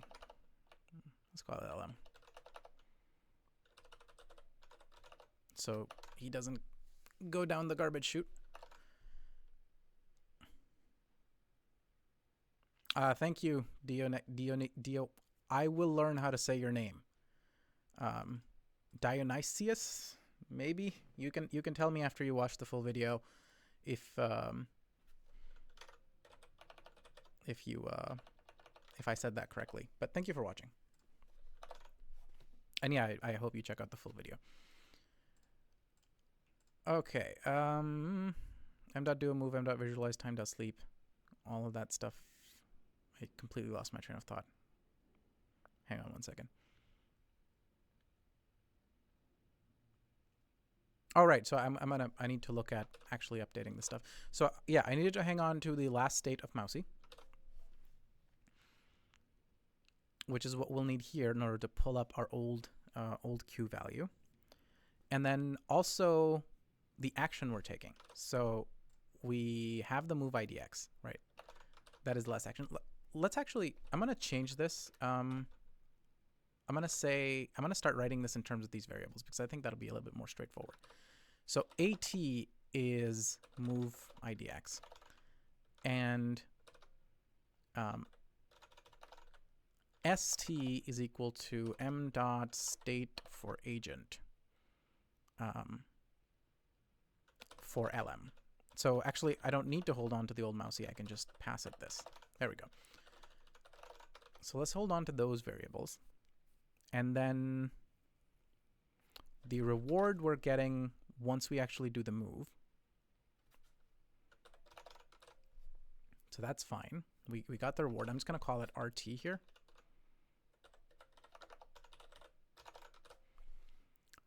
And then finally we need this boy. So we can get that. We just need to hold on to the new state. So after we do a move, st1 fine is going to be m dot mousey. So that's our new move, but actually we need to change that into a state. So m dot state for agent. So we have all of our bits that we need. So now we can take this and bake an update step into the QLearning class.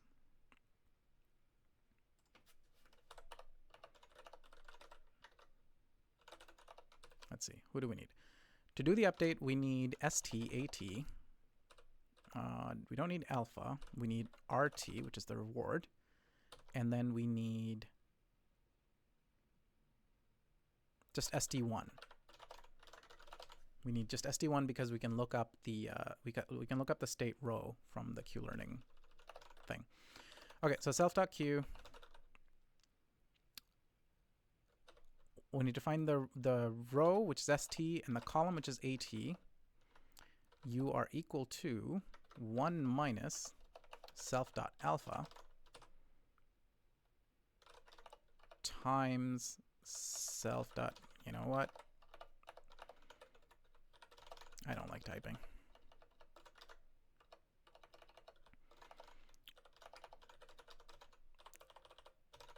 Let's make this look nicer.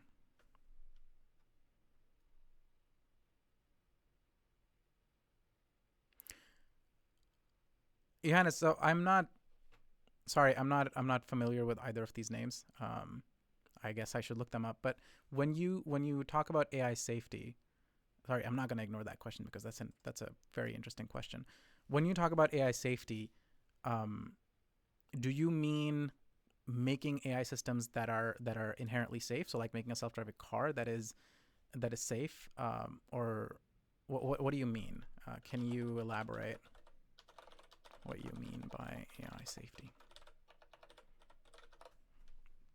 Okay, back to this. While Johannes tells me what he was trying to ask. Okay, so 1 minus a q off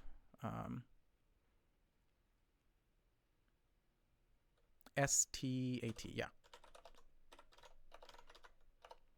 Yeah, that's the same thing. And then add to that, again, a times reward, which is RT, plus gamma,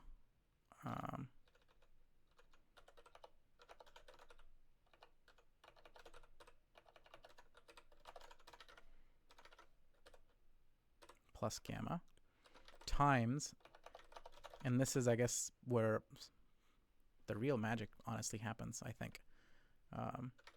Because this is possibly the most important piece of the Bellman equation, which is sort of I guess the dynamic programming piece of reinforcement learning, which is where you're estimating how well you can do in the future in that one step and using that to determine if what you're about to do is a good idea or not. Right, and that should just be np.max of that row, which is going to be q at just st, I believe. We'll find out in a second if any of this works. And that's it.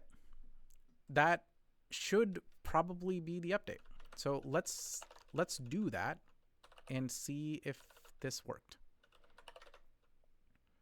So st, at, rt, and st1. Of course. Cannot unpack non-iterable agent object. That's because I did this wrong.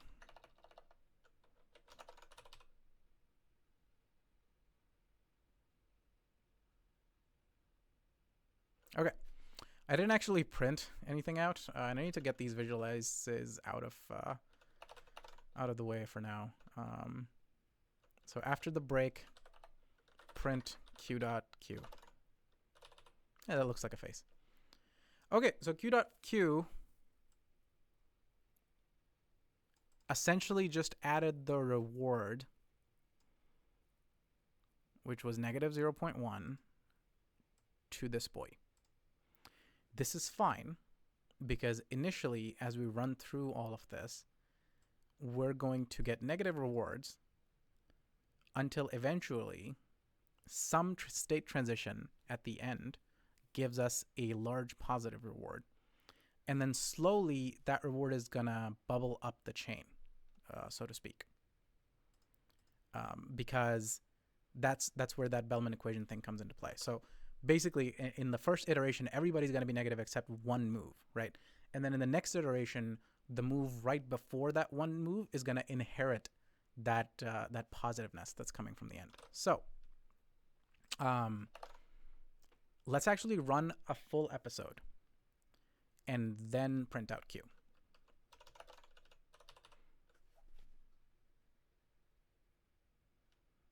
All right, so we got some populations happening. I don't see the positive reward. Why don't I see the positive reward? Are we ever hitting the place where we get the positive score?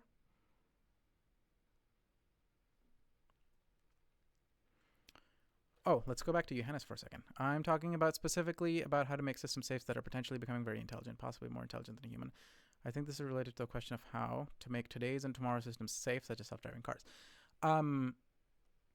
So my thoughts on that would be a pretty broad subject. I do think about this a lot. One of the nice things in my job is that what I work on does not directly impact anybody's safety. I'm building. It can create a situation that can be like annoying, or if I make a mistake, then it can create a situation where somebody loses some money. But it doesn't directly impact somebody's safety. All I'm saying is, hey, this price tag might be wrong. A robot has flagged this product as possibly missing. Please check that and replenish. Now, that can change. One of the reasons why I'm studying reinforcement learning is because I want to see if that can be taken back to robot navigation, and if we can make the robot smarter by using reinforcement learning and make its behavior more interesting. So that's when stuff like this is going to become a lot more relevant to me. And I am worried about that. One of the things that is a little bit, it always gives me a queasy feeling, is how everybody is slowly getting to the point where they're using something related to deep learning or reinforcement learning in their cars, right? Actually, so I don't know if you're familiar, but Lex Friedman does this YouTube channel, which if you're doing AI, I think his channel is an excellent one to follow. So he's done, he does interviews, and then he also posts sort of videos from his course. And he did this fairly popular interview of Elon Musk right at the beginning of his channel, kind of some time ago. And one of the questions that came up was, ensuring system safety. And it made me a little bit queasy because, excuse me, when the subject of adversarial patches came up, Elon Musk kind of just shrugged it away. He was like, whatever. That's a very, very specific scenario where somebody's like, learn to reverse engineer the system. I don't think that's something that we need to worry about in reality. And that really bothered me because, of course you do. That's exactly what hacking is. Hacking something is reverse engineering that system. And so an adversarial patch is hacking for your neural net that's trying to find, if something is a stop sign. And if you put a small adversarial patch on that stop sign, if somebody has spent 2 or 3 years developing that by like studying your cars, they can do a lot of damage after all that effort with something really small. So I think the only thing I'll say about my thoughts about AI safety is that it makes me queasy and not very happy to know that not a lot of people that are in places of power are taking it seriously. The same thing applies to when people are trying to deploy, facial recognition systems, or when people want to have autonomous surveillance systems. Even if you agree with the idea of mass surveillance, it still is very very worrisome that people kind of just shrug away things like bias in neural networks and stuff like that. So that's what I'll say about my thoughts about AI safety, is that I wish more people were thinking about it. And I understand that that's a little bit, perhaps a little bit, what's the right word here? Yeah, perhaps a little bit like unfair of me to say, because I'm not necessarily taking it seriously. I'm not working on it at all. But that's also because, my day job does not have those kind of hazards yet. As soon as it does, I am going to be thinking about this a lot more. So that's your answer. Oh, I talked for so long. I need some water.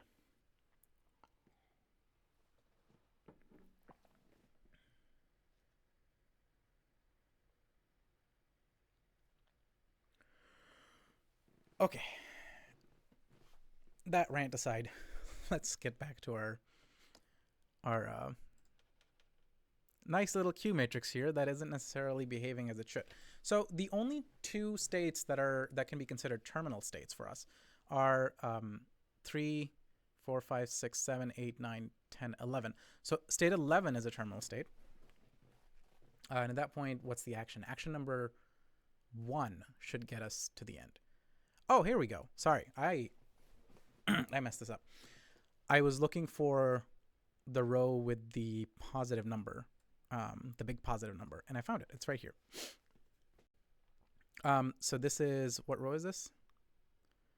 15, 14, 13, 12, 11. 11, yeah. So at 11, it's state transition number 1 should get us to the result. So this seems to be working correctly. Is it working correctly? This score should be higher, I feel. It shouldn't just be 1.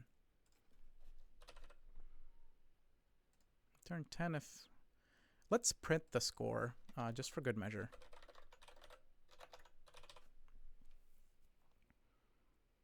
-1 at each spot until it's 10.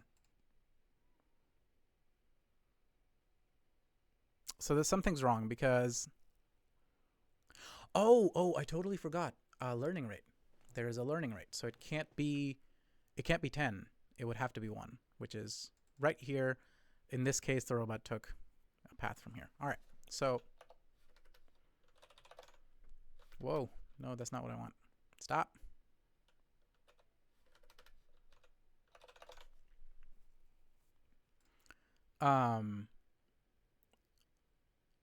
So we did the full episode. Let's do multiple episodes now. So for I in range 10.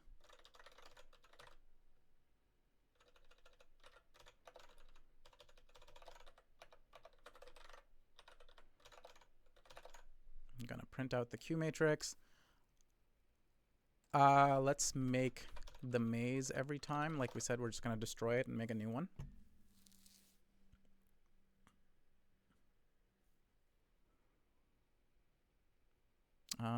And sleep. I'm going to make the sleep a little bit quicker. And let's also get, so the final score thing, let's keep the final score in memory.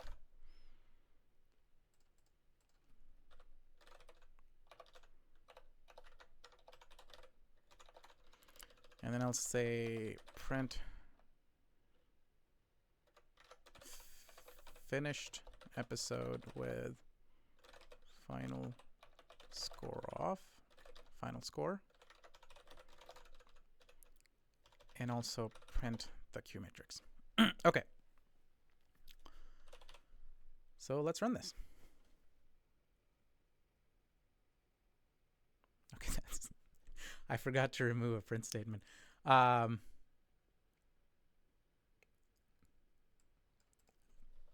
Yeah, let's not print the score.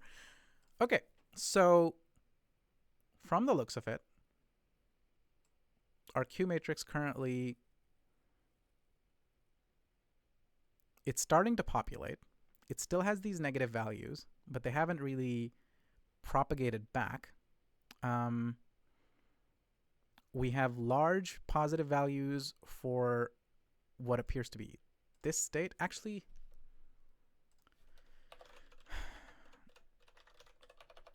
let's make life easy on me. Let's add a repr to the QLearning object.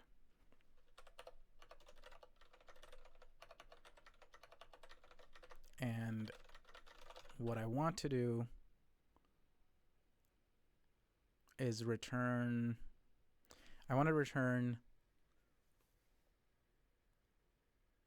the I and the J and then the list.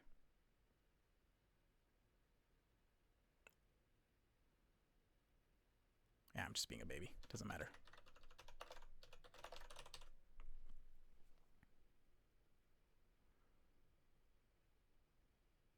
Except I wasn't printing the right thing.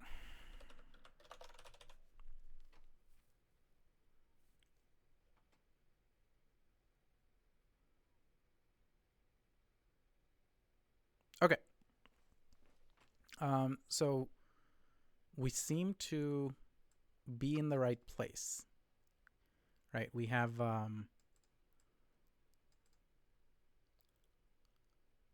well, we sort of seem to be in the right place. We have these positive numbers, right, which are good.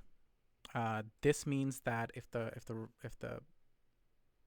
guy is over here, if Mousie's over here, that he should go down. That's that action having the large value is a good thing.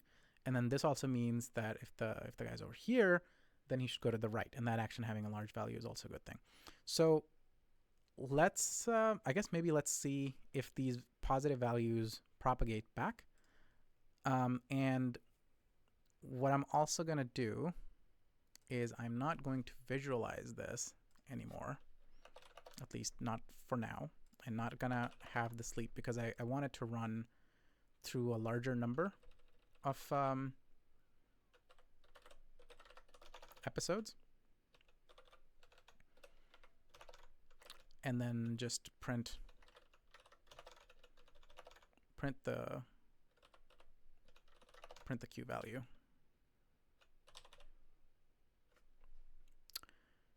Okay, and that is a ridiculously fast simulation, which is great.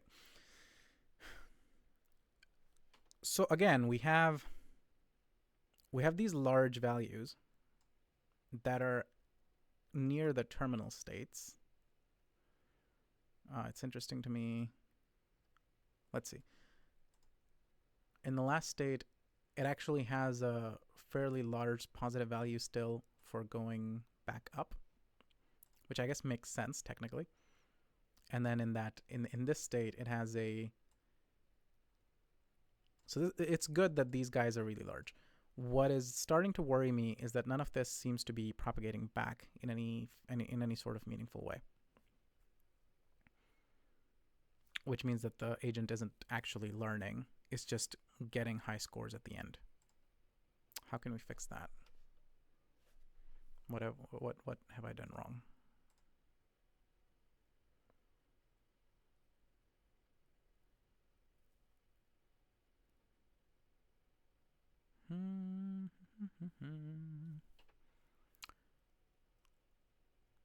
So let's go back to the update step and try to think through this.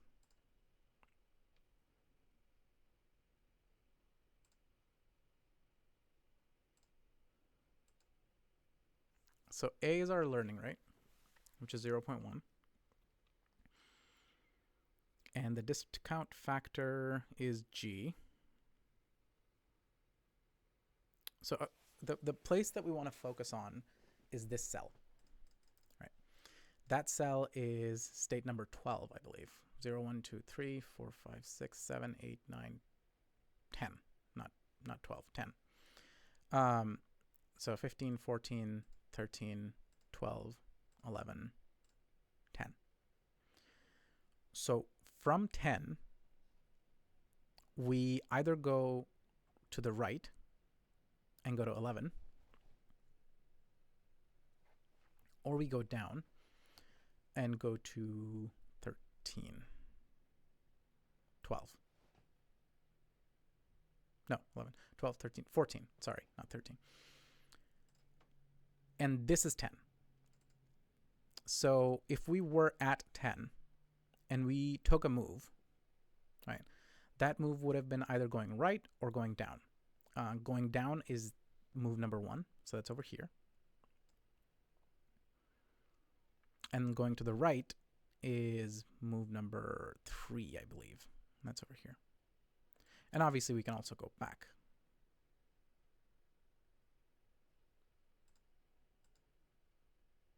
Oh. Do we just not have enough of a learning rate? Is that what's happening? Like if I turn this to 0.5, is that gonna... Holy Lord. Okay, that's not how I want to visualize this. No, but no, that didn't actually do anything. So I don't think it's a matter of learning rate.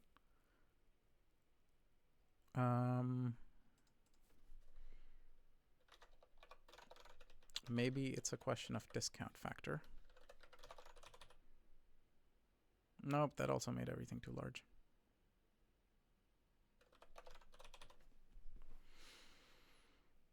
So back again, back at this row. Not as much of this positive information is leaking back in here as I would like.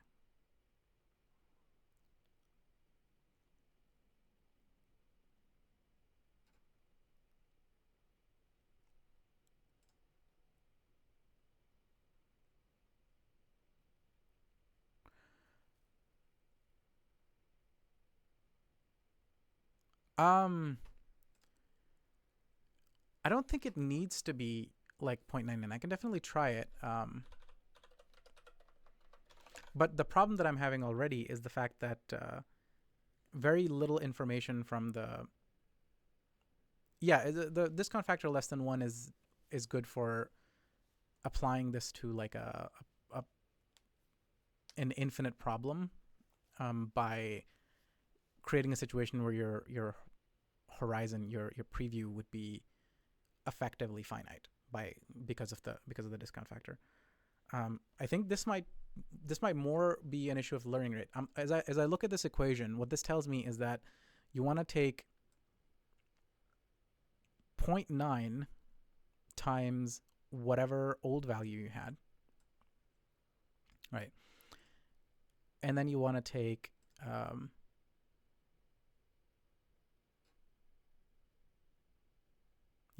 and then you want to take 0.1 off this guy, right?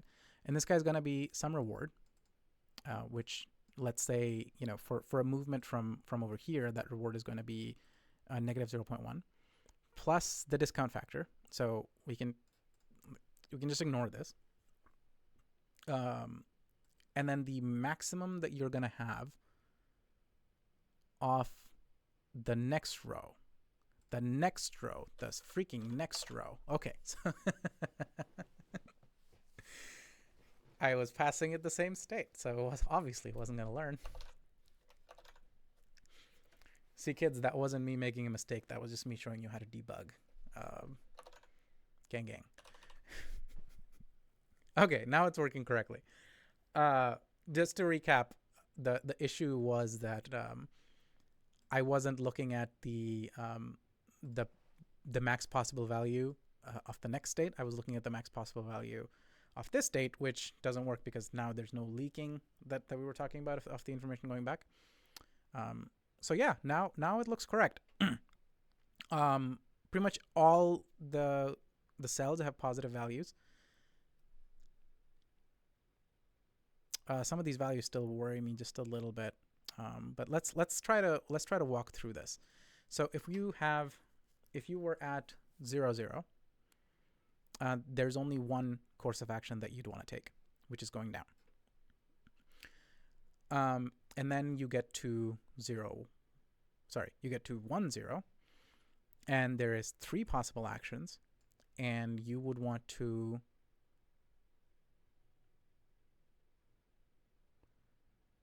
going up is the only bad one. The other 2 would roughly have the same weighting for how we've set up this problem. So that looks correct. If you went to this state, then going down is the best option, and then going to the left, which is this guy, is not as good an option, but it's still highly scored because you do eventually get to your destination. So this is good. This sorry about that. As far as I can tell, this seems to be working correctly. And you know, the highest scores that we're getting are still at that row 11 and row 14 or 13 or whatever. So let's run this for 1,000 instances. And then another thing that I'm going to do, I read this somewhere, is that you should be normalizing your matrix based on the largest value that it has. This is a finite problem. I'm not going to care about that just yet. But let's run this for 1,000 instances. So we ran it for 1,000 episodes, and yeah, we seem to have, everything seems to have stabilized a fair amount. So we have an even 10. Yeah, so we have an even 10 at row 11 to go like here, even 10 from here to go here, and then progressively smaller values as we go. So now what we need to do is we need to create an autonomous agent by picking that uses the Q matrix to solve the problem. And I'm not gonna abstract that in any way. I'm supposed to, I believe it would be a good idea for me to end the stream in about an hour. And so in that hour, we want to get through maybe a few extra things as well. So I'm not gonna abstract that out in any way. I'm just gonna write code for actually doing it.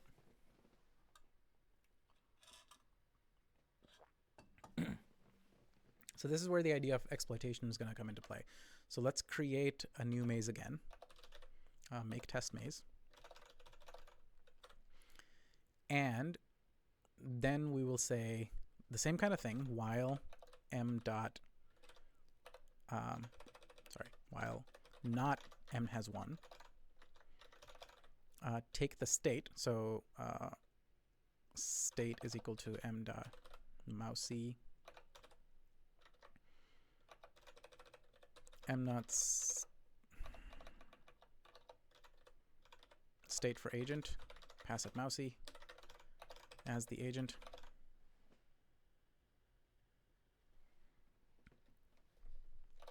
So we got the right state, and then we need to pick the action. And I don't know if I talked about this at all, but once you have learned the Q matrix, the way to pick your optimal path is by just taking the state, looking at the row that represents that state, and picking the action that has the largest value. So for that, then what we can do is action index is going to be, excuse me.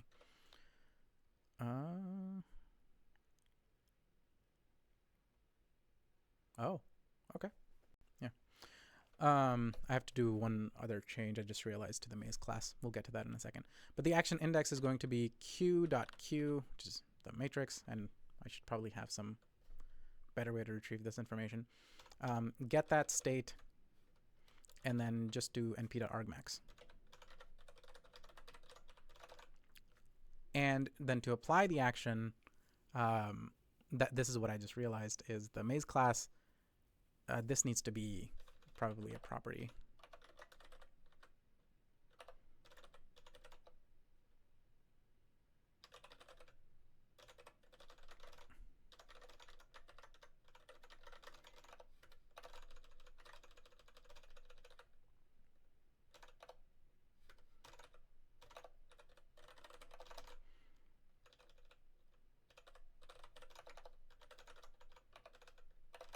Okay. So now I can just call all actions and pick the action. So then we can say m dot do a move.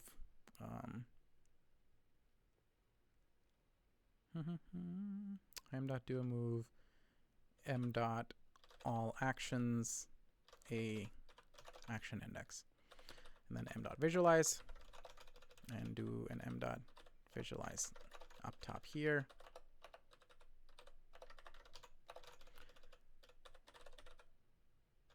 And just so we can actually see it behave, we're going to add a 1/10 of a second sleep and run this stuff. Name A is not defined. A.vMove, where do I say that? Right. We need to pass it an agent.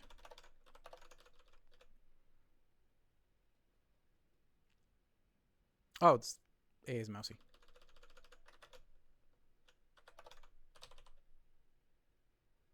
Okay. Yay! Okay, I don't know if people saw that, but focus on this window. We're going to run this. It's going to run through all the learning.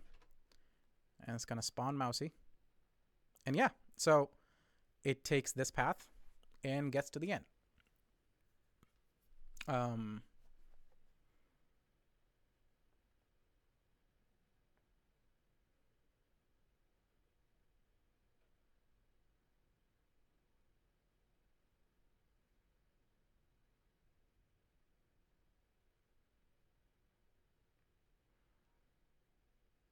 I wish the maze was bigger.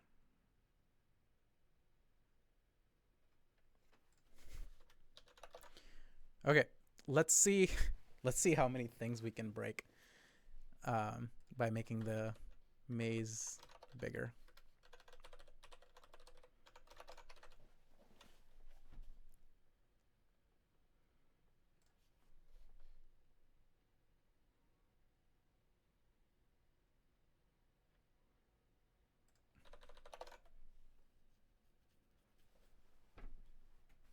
Oh, let's update. See if the QLearning thing actually works. It seems to, yeah. I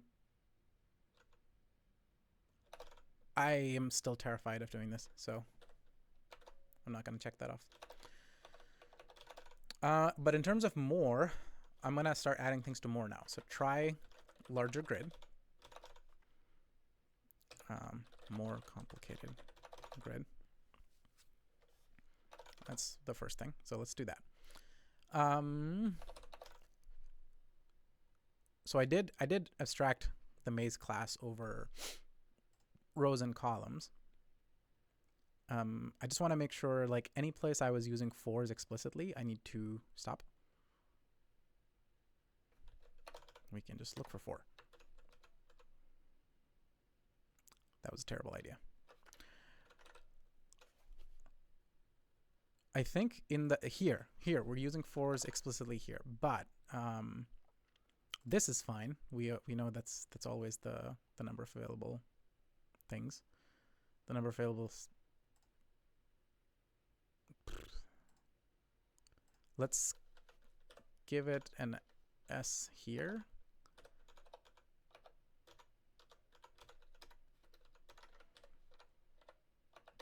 And make that 4 by default.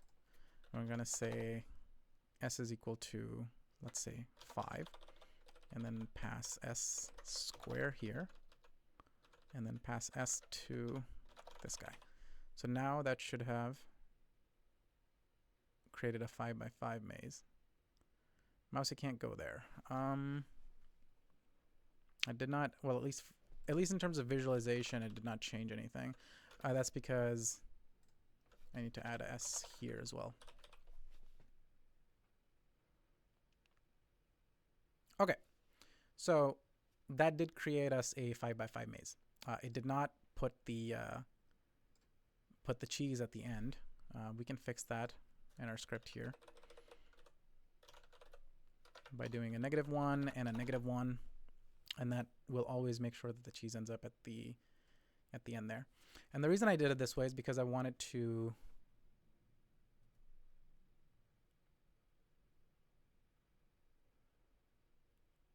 we can try to create a random maze and see how it does.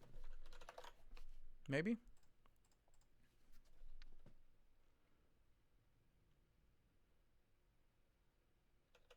So let's try to do that. So we put the cheese at the end, and then we're gonna say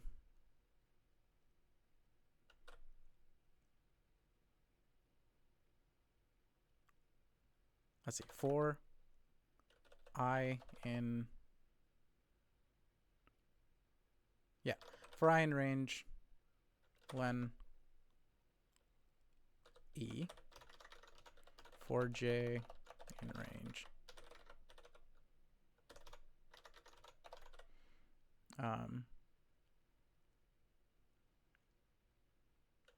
if I is equal to 0 and j is also equal to 0, continue. Actually,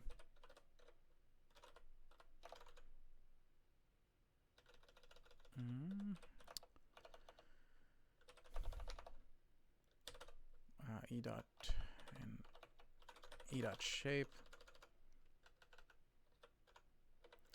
I want to say 0 as well as height, and then j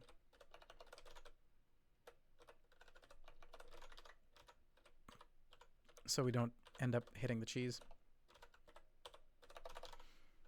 So if I in 0 and h and j in 0 and w, then not h and w, it needs to be -1.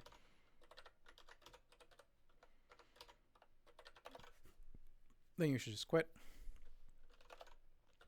And then otherwise, let's see, what chance do I want? Let's say a 30% chance. So if is greater than 0.3, then set the maze at I, j is equal to -1. And then before I do anything, I want to make sure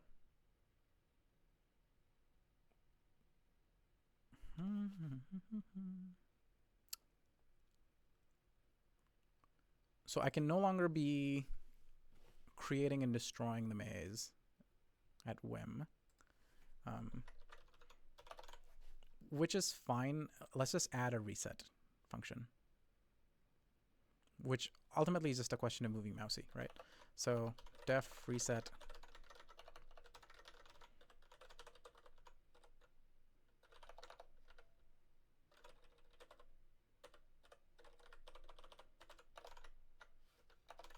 j is equal to 0.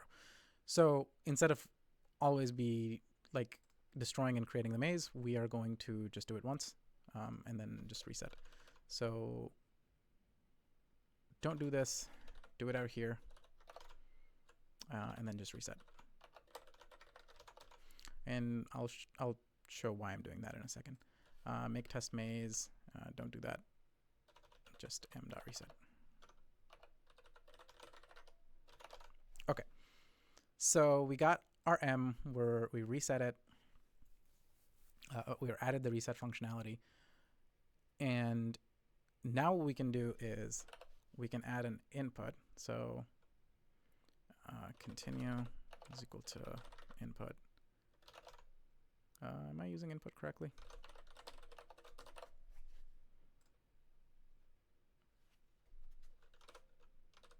Oh, continue is a keyword. And then I can say if CTU dot lower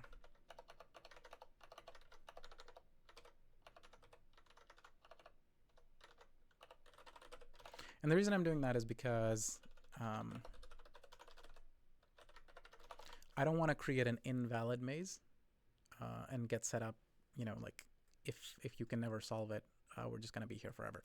So if it can't be solved, if I can immediately tell that it can't be solved, I'll just kill the program. So start that, see if we can get something reasonable out.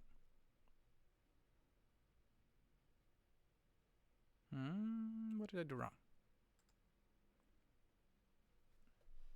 It didn't move the cheese to a right location.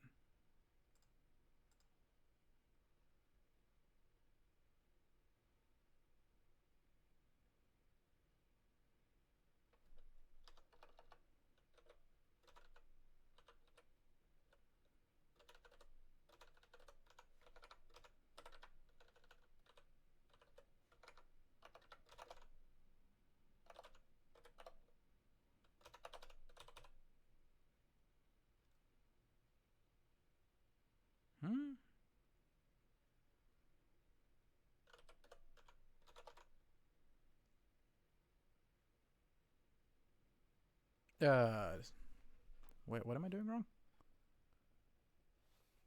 S in this case would be 5.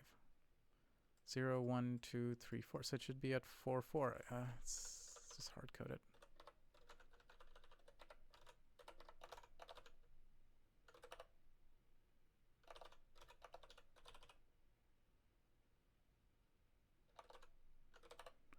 I am not sure what's going on. Am I overwriting this at some point? Making the test maze.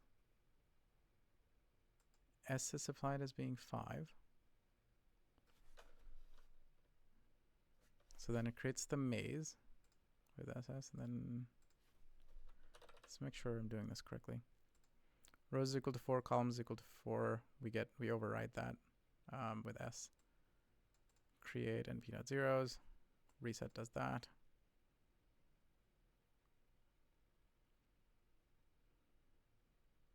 Oh, all of that looks right, as far as I can tell. What about the... Oh! This is what happens when you have multiple sources of truth for something, as you get into stuff like this. But that's fine, because we can just say this. And now we have a single source of truth. Okay. That right there is the kind of stuff that we want to avoid.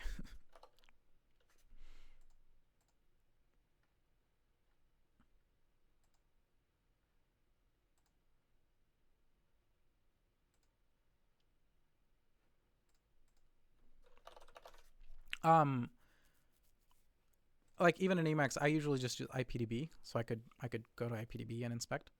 I just didn't want to do that right now. I wanted to go through the code. But I can definitely... The other reason was because I don't have IPDB installed in this environment. I find myself able to navigate Spacemacs fast enough to where a lot of the benefit added by a lot of IDEs becomes less useful, because I spend less of my time debugging and more of my time just reading, navigating, and writing.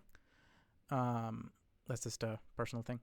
This is for those that might be confused. I'm replying to Johannes's question about why I'm not using PyCharm.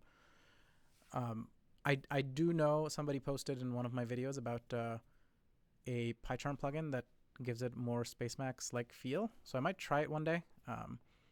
But like half of my workflow is also editing code in a terminal, often over SSH. And so that kind of breaks down if I start using something that's a GUI-only application, which I believe is the case for PyCharm. So yeah, that's where that is. If I wanted to, if this was going to take longer, I would have just used IPDB. Now Emacs does have an interactive debugger called DAP mode. I've never gotten it to, like, I've never spent enough time on it to understand how it works correctly. And most of that is just because I usually don't feel the need. IPDB is enough, typically. Okay, so getting back here, this issue also probably would not have gotten caught. Maybe it would have been. I'm not sure. So, okay. So this is correct, except it's horrible. So instead, we can just add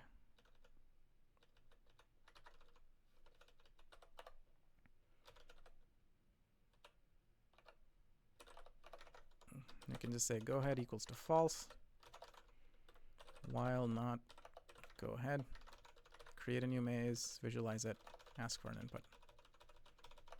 And if the input is no, continue. And then if it's not no, then set go ahead equals true. And then we can just go through like iterations.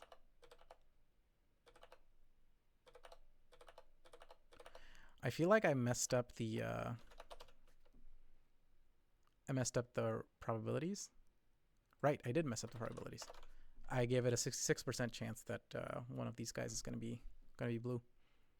Going to be red. Okay.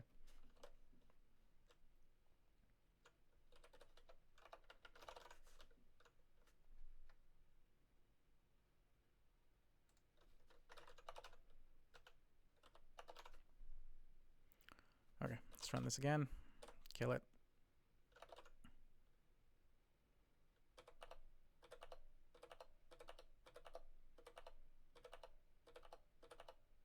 Seriously? I mean, I know there are better ways to make a maze, but this shouldn't be that hard. Ah! I didn't actually save my change. There we go. Okay. This should be a little bit easier.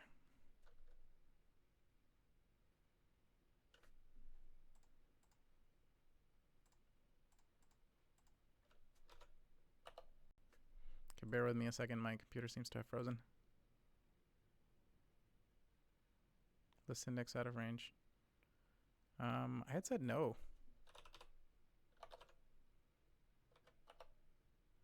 There we go. That's technically correct, but let's find a more interesting one. That's almost interesting.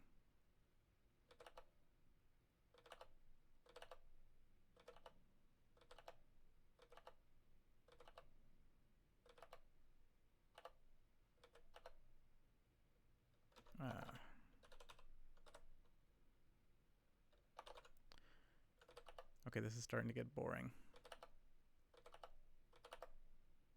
Come on, give me one good maze. Fine, we'll use this one. All right, 1,000 episodes, learns. So it does generalize for a definition of generalizing. And, you know, even with a larger maze, it learned in the 1,000 episodes. We can try generating an even larger maze. No, and here's a path here. Let's see if we can get something more interesting. This one's a little bit more interesting, so let's try this.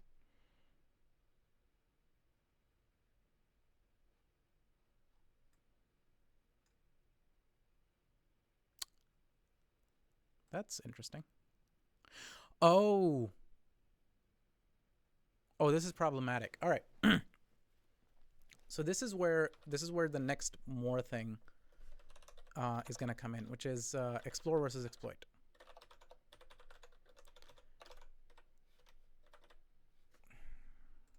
Excuse me.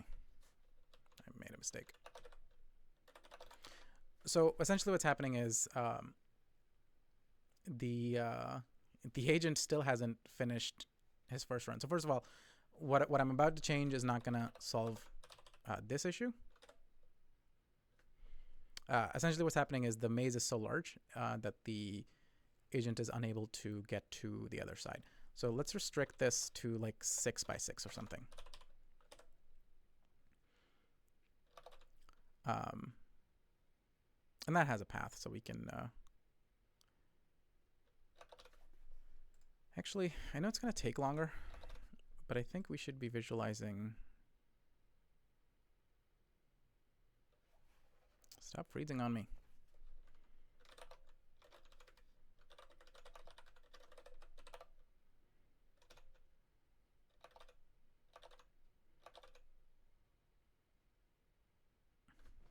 Let's just run the code outside of Emacs from now on, just so I don't run into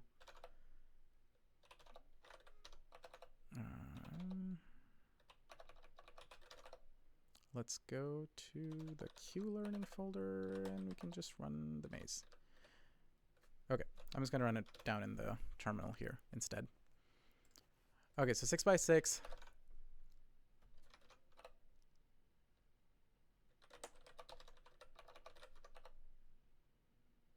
Address, of course, address is already in use.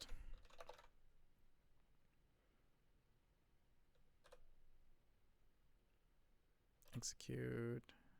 Can I not kill? Sorry, I'm stuck in a little bit of minutia here. I forgot how to kill a running test. I guess here's a hacky way of doing so.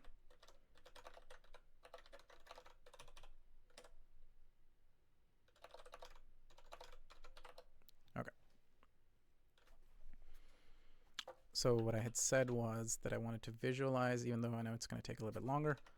Let's visualize the individual attempts. And hope that it works okay. All right, so if I continue here,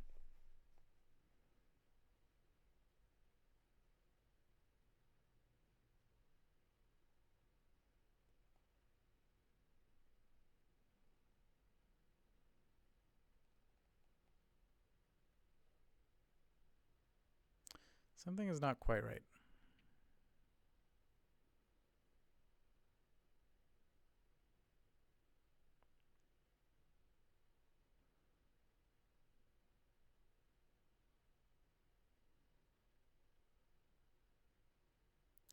We're not even finishing a single episode.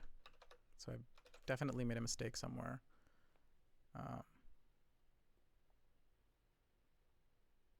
Well, no, I guess that's not definitely a mistake. It's just okay. Stop it.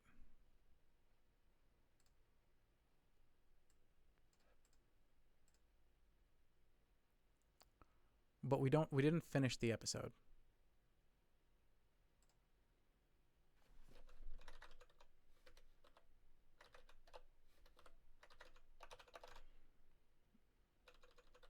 So let's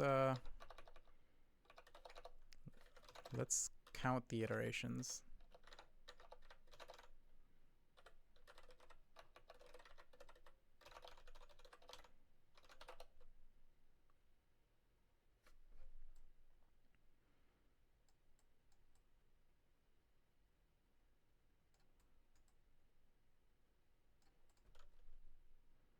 So it should be able to finish that one. Okay, so it is finishing that one. All right, so it's able to learn at a 6x6 grid, and seemingly learns relatively fast on with 1,000 iterations.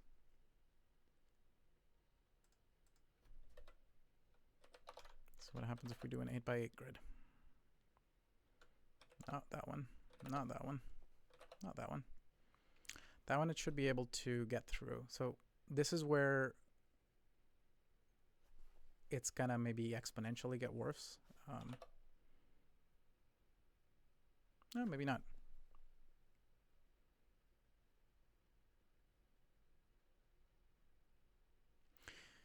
I have another error somewhere because it feels like getting here is victory, which is why I was probably having issues before. All right, so let's look at the has1 function first.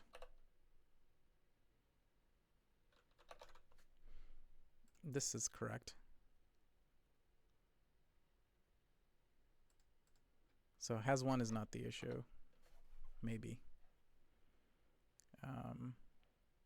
This is visualizing.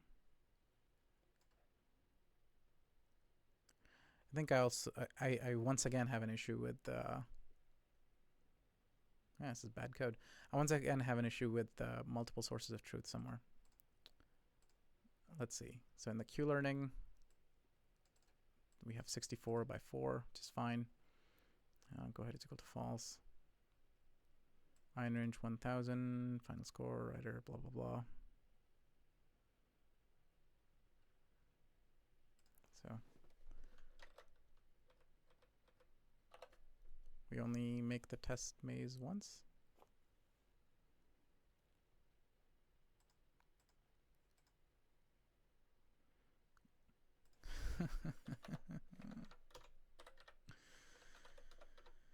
In fixing the last bug, I had introduced a new one, so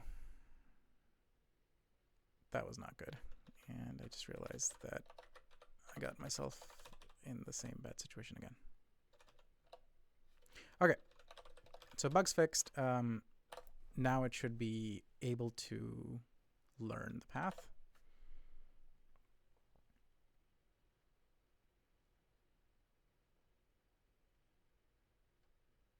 So each episode takes longer now, but right there, it was able to actually learn and get to the end. I would like to now also visualize, whoops. So the explore versus exploit thing we'll get to, but before we do that, I want to visualize what the path is that we end up taking in each individual episode.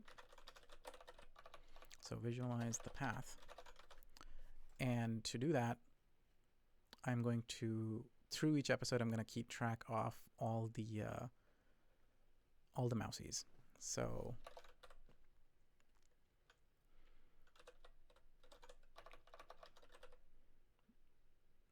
agents is equal to empty array, and then anytime before we do the move, we're just going to say agents plus equals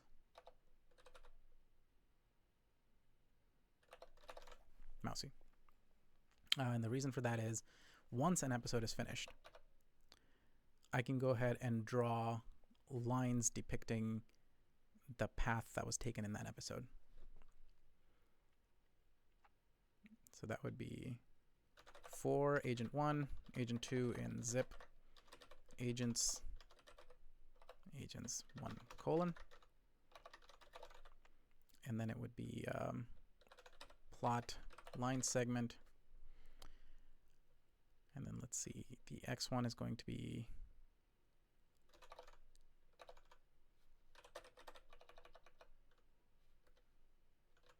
we'll just do it by hand. So line segments a1 dot I plus 0.5, a1 dot j plus 0.5,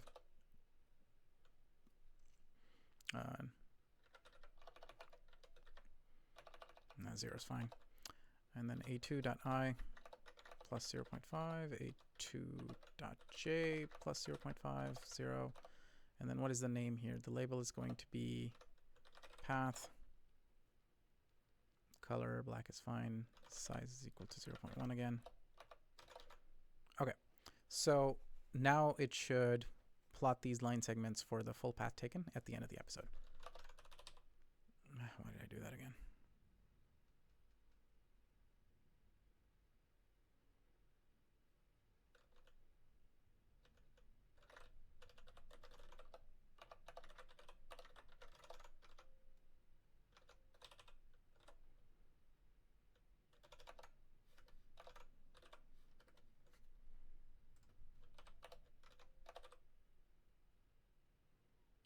Okay, that's valid. Agent objects are not iterable.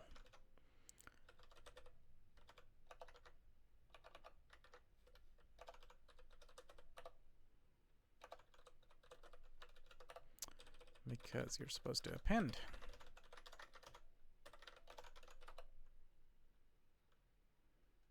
Looks like a valid maze.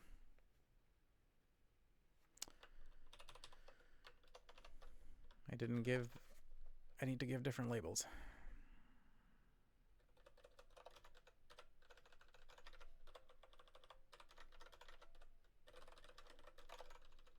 So the label is going to be path. This is not right. I guess I need to extend my library now. But this is going to leave some cruft behind, which is not good.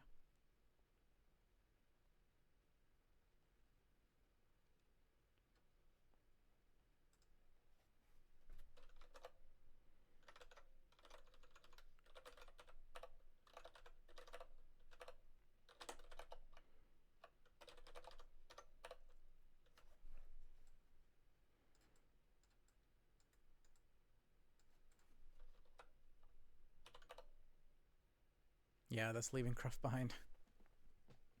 That looks horrible.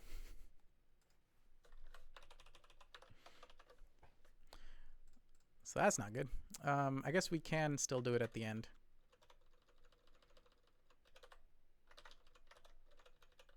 For the last agent. Why did I close that?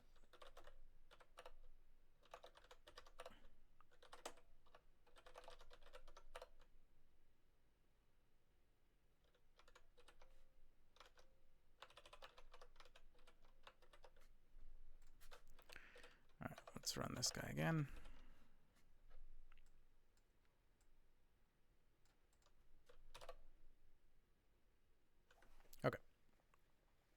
So we'll at least see the path at the end.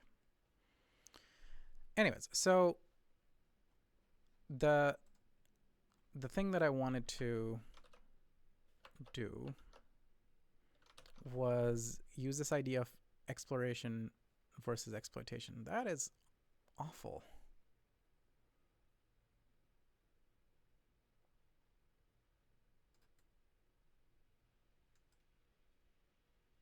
Okay, that's obviously not the actual path taken, so something is deeply wrong with my code. It's fine. We don't need to see the path.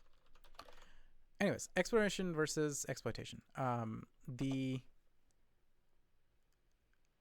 Essentially what we need to get at is some notion of a convergence, right? We know that if we just always are randomly meandering around, it's gonna take, first of all, if the maze is much larger, then it's gonna take increasingly longer and longer to do an episode.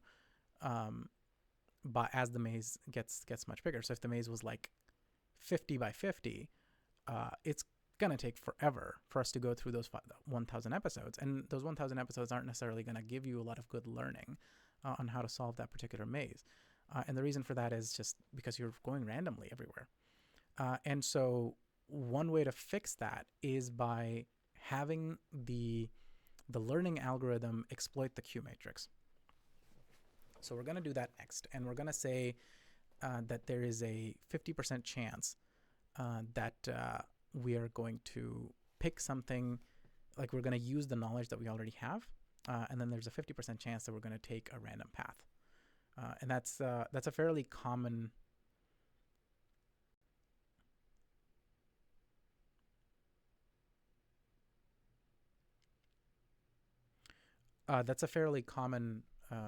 thing in reinforcement learning, and usually it's called exploration versus exploitation. So what we're going to do is write this bit right here. Actually, even before we do this, let's do something to understand the effect of this over time. And to do that correctly, I need to get rid of whatever this print is. Where did I add this print guy? Do not print the iteration. Oh, actually, no. Yeah, so the number of iterations is a good idea. Keep track of the iterations and then say finished episode with the final score of blah, blah, blah. And in iterations. So if we run this again now, we should see that in general, the number of iterations should stay the same.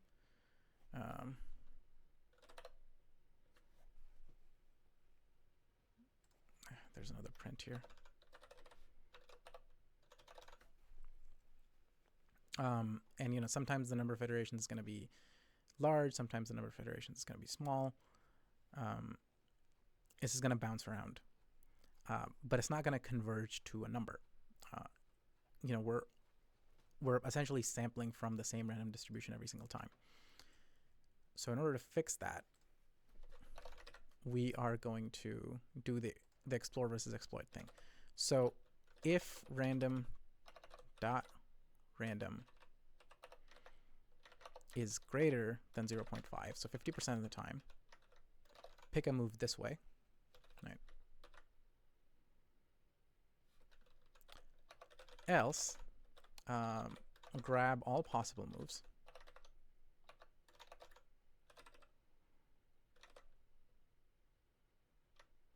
Yeah.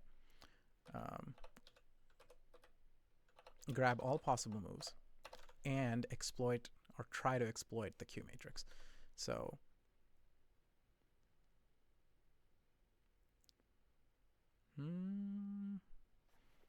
is this ever going to blow up in my face? I think I need another guard here, which is that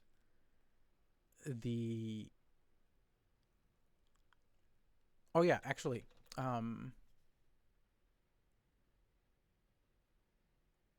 only do this if I is greater than 100.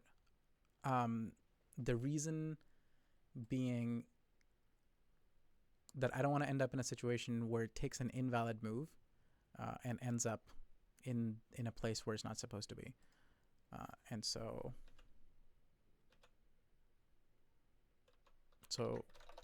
only do this guy.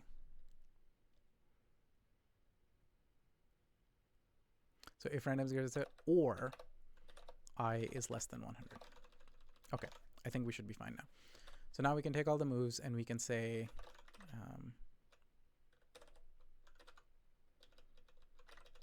we can essentially do this guy.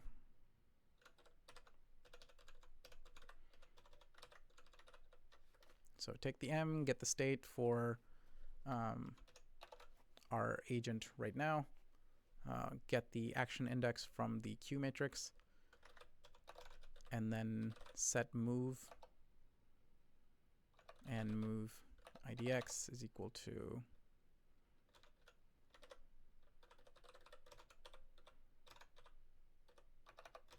set move is equal to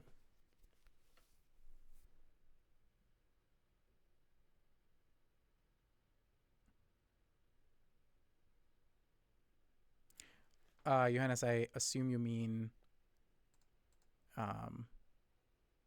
that you want to have a larger and larger random action chance as we learn more and more. Is that what you're trying to say? Move IDX. Okay, so now we're randomly picking a move from the Q matrix. If we've already done 100 iterations, we're going to start exploiting. So don't do that. Oh my God.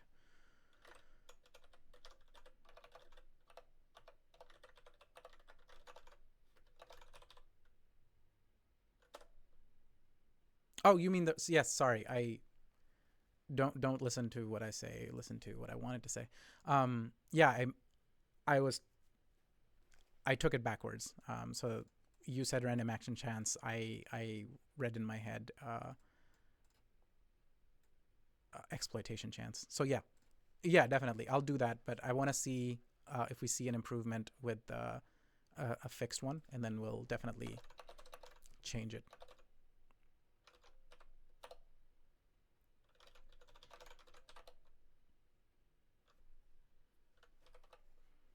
Here's one.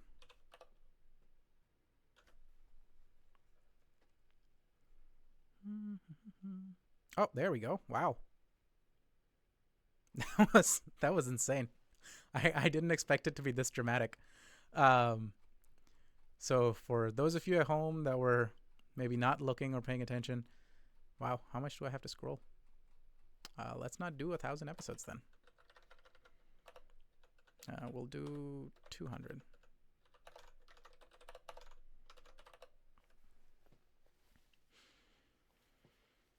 So 200 total episodes, and for the first 100, we're going to do completely random chance.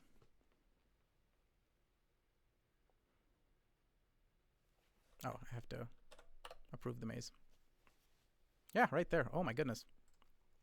That is so much faster. Yeah, so as you can see, like in the first 100 episodes, which is entirely random chance, we're like getting, up to 300, 400 iterations. And then as soon as we get to the point where we're exploiting information with some chance, it's like, boom, way, way faster. And yeah, it finishes the maze. So that right there would be exploration versus exploitation. And so let's not do 100. Hopefully this doesn't cause me too much grief, but let's do 10.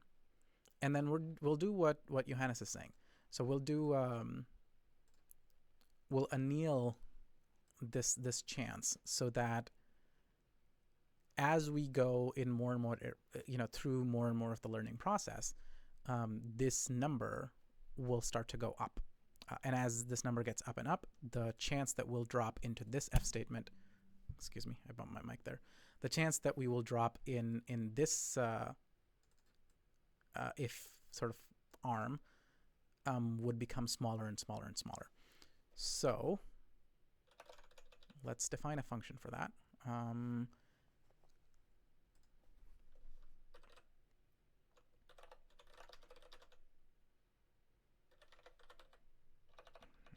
don't know.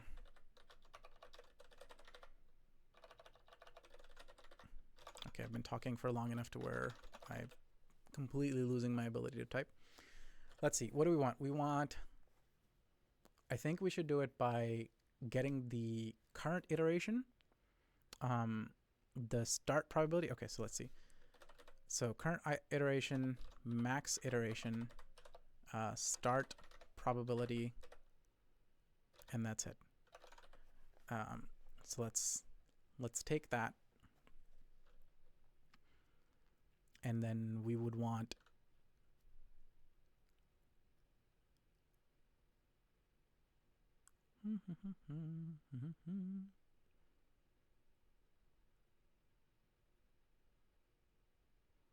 hang on.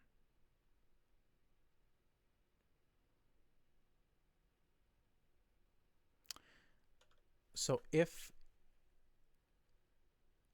I think start iteration, we also want that. So if iter is the same as start iter, so we want to have a difference in there. And then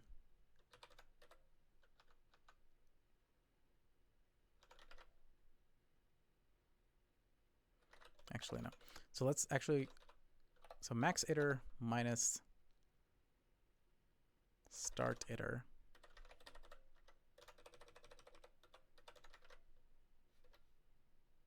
No, I'm doing this wrong as well.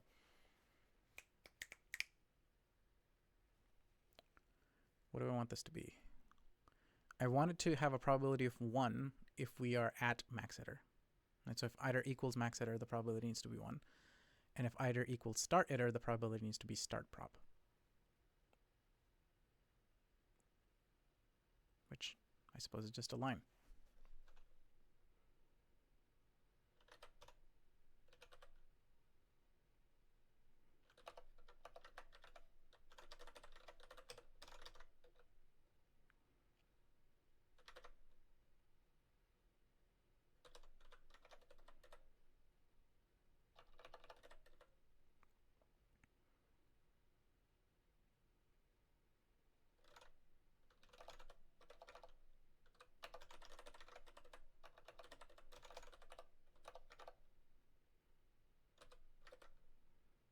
M times iter plus b, right?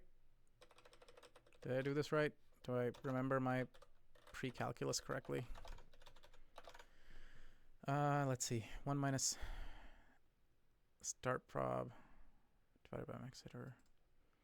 So if iter is equal to 0, we would return. Nope, this is wrong. This is utterly wrong. This needs to be start prob. So if iter is equal to 0, we return this boy. And then, but iter is not going to be 0, so it's going to be iter minus start iter right there. And then the way it grows, if iter is equal to max iter, then the max iter cancels out. Let's see. So m times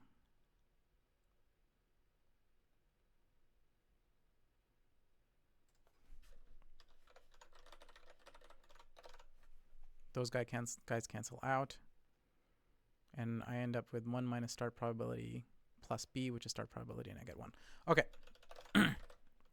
So we got some degree of linear annealing at play here now. And we can add that here. Anneal probability and whatever the current iteration is, whatever the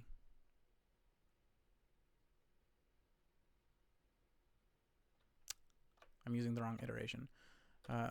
By iteration here we mean the number of episode, and we can add max episodes is equal to 200, and let's say switch is equal to 10. So we got max episodes here, and then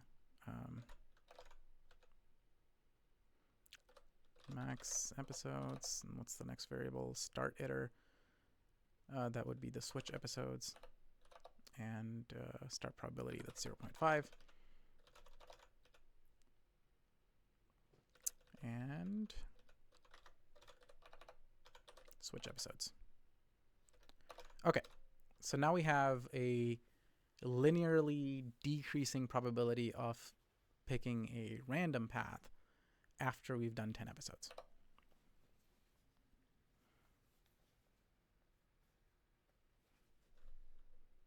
That's technically a valid maze. Mouse, you can't go there. This is what I thought was going to bite me in the butt. So let's go back to 100. Just because I don't want to waste time. Zippity zippity doo. Okay. So yeah, the same thing happens. We have lots of iterations in the beginning, and then as soon as the switch happens, we start getting a lot fewer iterations. And now, as time passes, as we get to the very end, we start. Most episodes are just taking 14 iterations because it's taking a chance more and more on the Q matrix. I guess in practice, this needs to be done a little bit more intelligently than how I'm currently doing it, because you don't want your system to end up in some sort of a local minima, right? So yeah, explore versus exploit, I would say that's done. Visualize the path, we failed. So okay, so I think this accomplishes everything that I set out to accomplish. I wanted to build a system from scratch where I would, solve a maze using QLearning, and as far as I can see, we that's been accomplished. So yeah, I guess that's it for the stream. If you, I can stick around for another 10 minutes or so if any of the viewers currently have any questions, or general comments. I'll stick around for a second. If not, then feel free to sign off, and I'll stop the stream in a bit.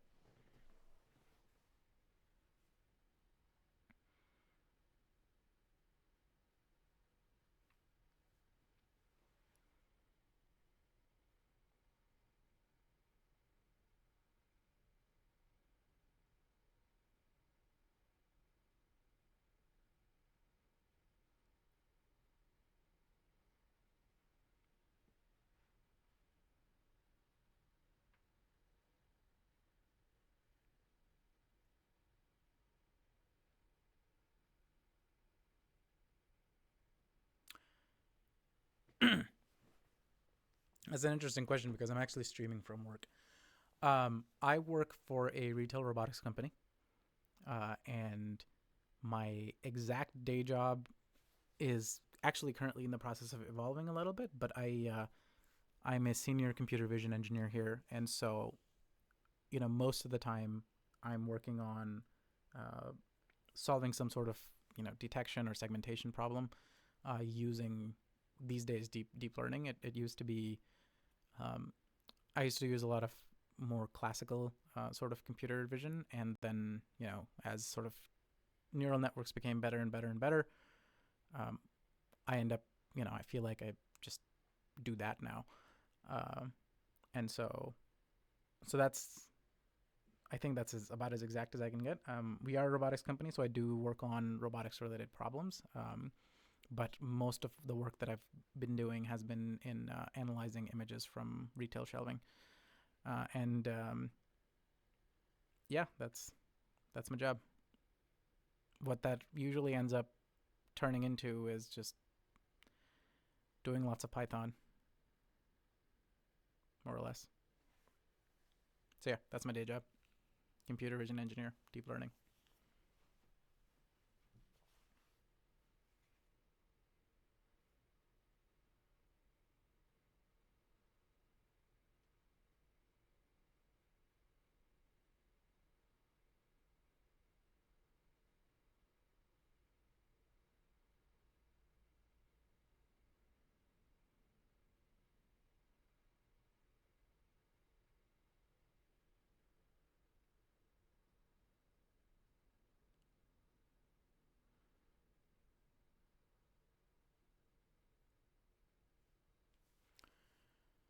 Oh, let me actually make sure that I'm also writing this in chat.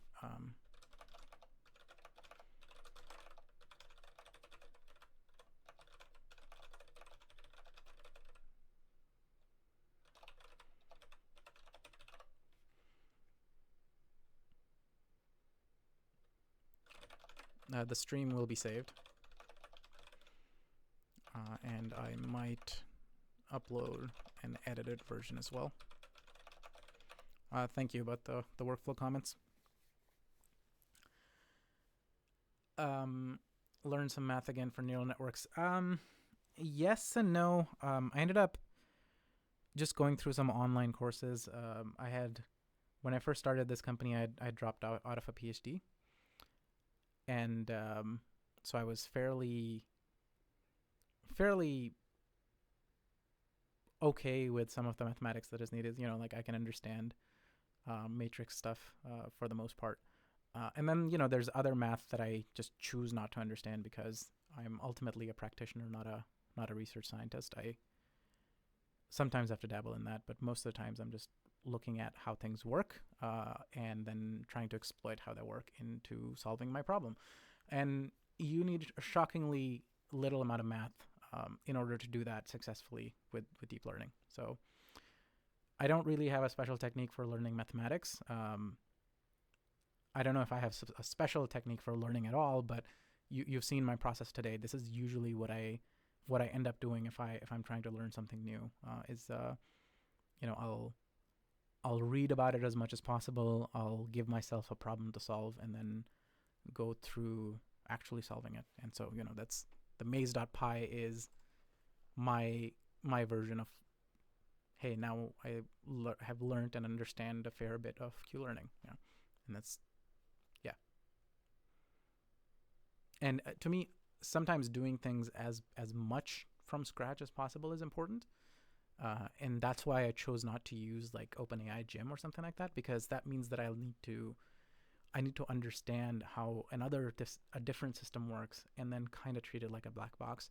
And I didn't want to do that. So that's why, you know, we spent the first hour and a half of the stream literally just building this as opposed to doing anything related to reinforcement learning.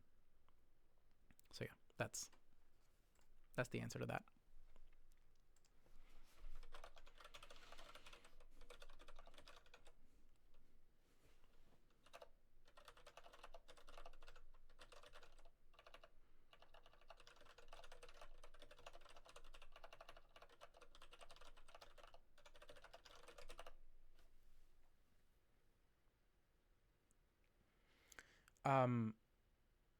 I'm actually in the middle, I would say.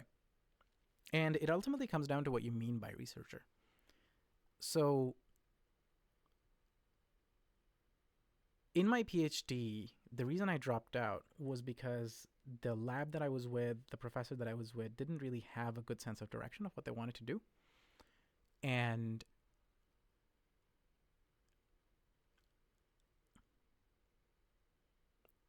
sorry, hang on. Thank you so much, Enrico. And you know, we could transition this live stream into a chess stream as well by just training an agent to learn how to play chess. So, but thank you for watching, Enrico. Going back to your question, Johannes. Yeah, so I actually I would say I find it equally engaging to be a researcher or an engineer, but what it comes down to is having a clear goal. And so my lab, when I was doing my PhD, did not. Both of my labs did not have a clear goal. They didn't know what they want. And to some extent, they expected me to figure out what I wanted and then tell them what they wanted as well. It was weird. So that was not engaging at all. But that doesn't have anything to do with the fact that it was research. It has to do with the context, like how it was contextualized. I really do enjoy doing research, and I enjoy doing engineering. There is a certain rush in both that is different. So for engineering, you're solving a problem, and when you actually succeed, it's amazing, right? And I feel like the same thing applies to research. The difference is that in some cases, or in most cases, with engineering, that rush can also be a source of more stress because something has to get done. right? Somebody expects an output, which also I suppose is true for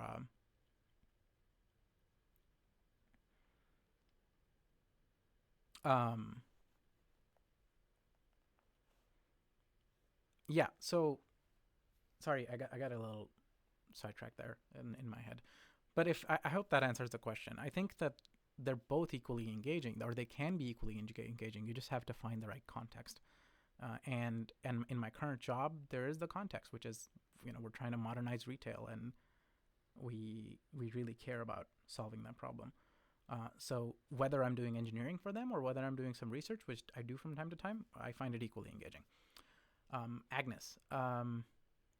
Yeah, so I almost always just use matplotlib for visualization. I've used like dot for graphing, like making actual graphs every once in a while. The package that I'm using here, it's not really public. Like, it is public, but I haven't announced it anywhere because it's like far from being finished. But if you search for, or maybe not. Yeah, so in my GitHub,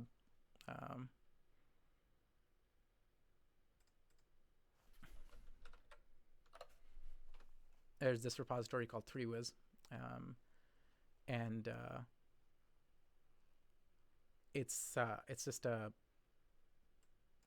TypeScript package that uses Three.js to put together a 3D world.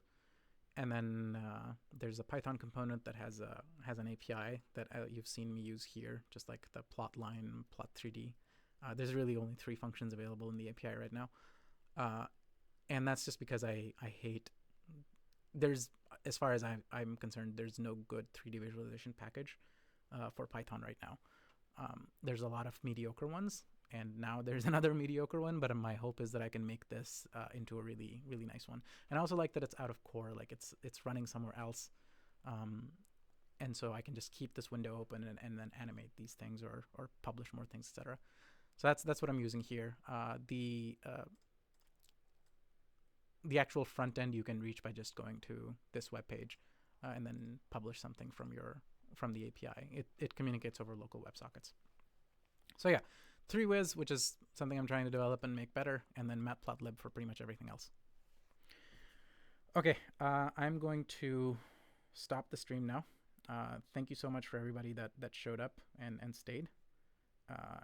And I definitely want to do more of these. I think in the future I will probably want to get into doing reinforcement learning in a situation where your state space is not discrete, it's continuous. And that's pretty much anything in the OpenAI gym is like that. So like the cart pull problem or something like that. I think that's what I want to get into further. And then for future streams, I'd want to do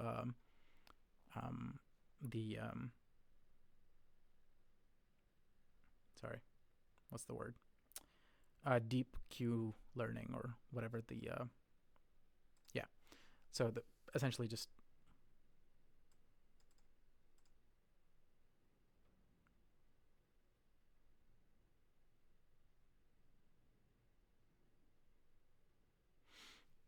Agnes, on the PyQt thing. So and anytime I'm doing visualization, I'm usually working in a notebook. So I use the inline backend. Thanks, Gautam. I definitely want to do more streams, and a lot of them, I think, more recently will be about reinforcement learning.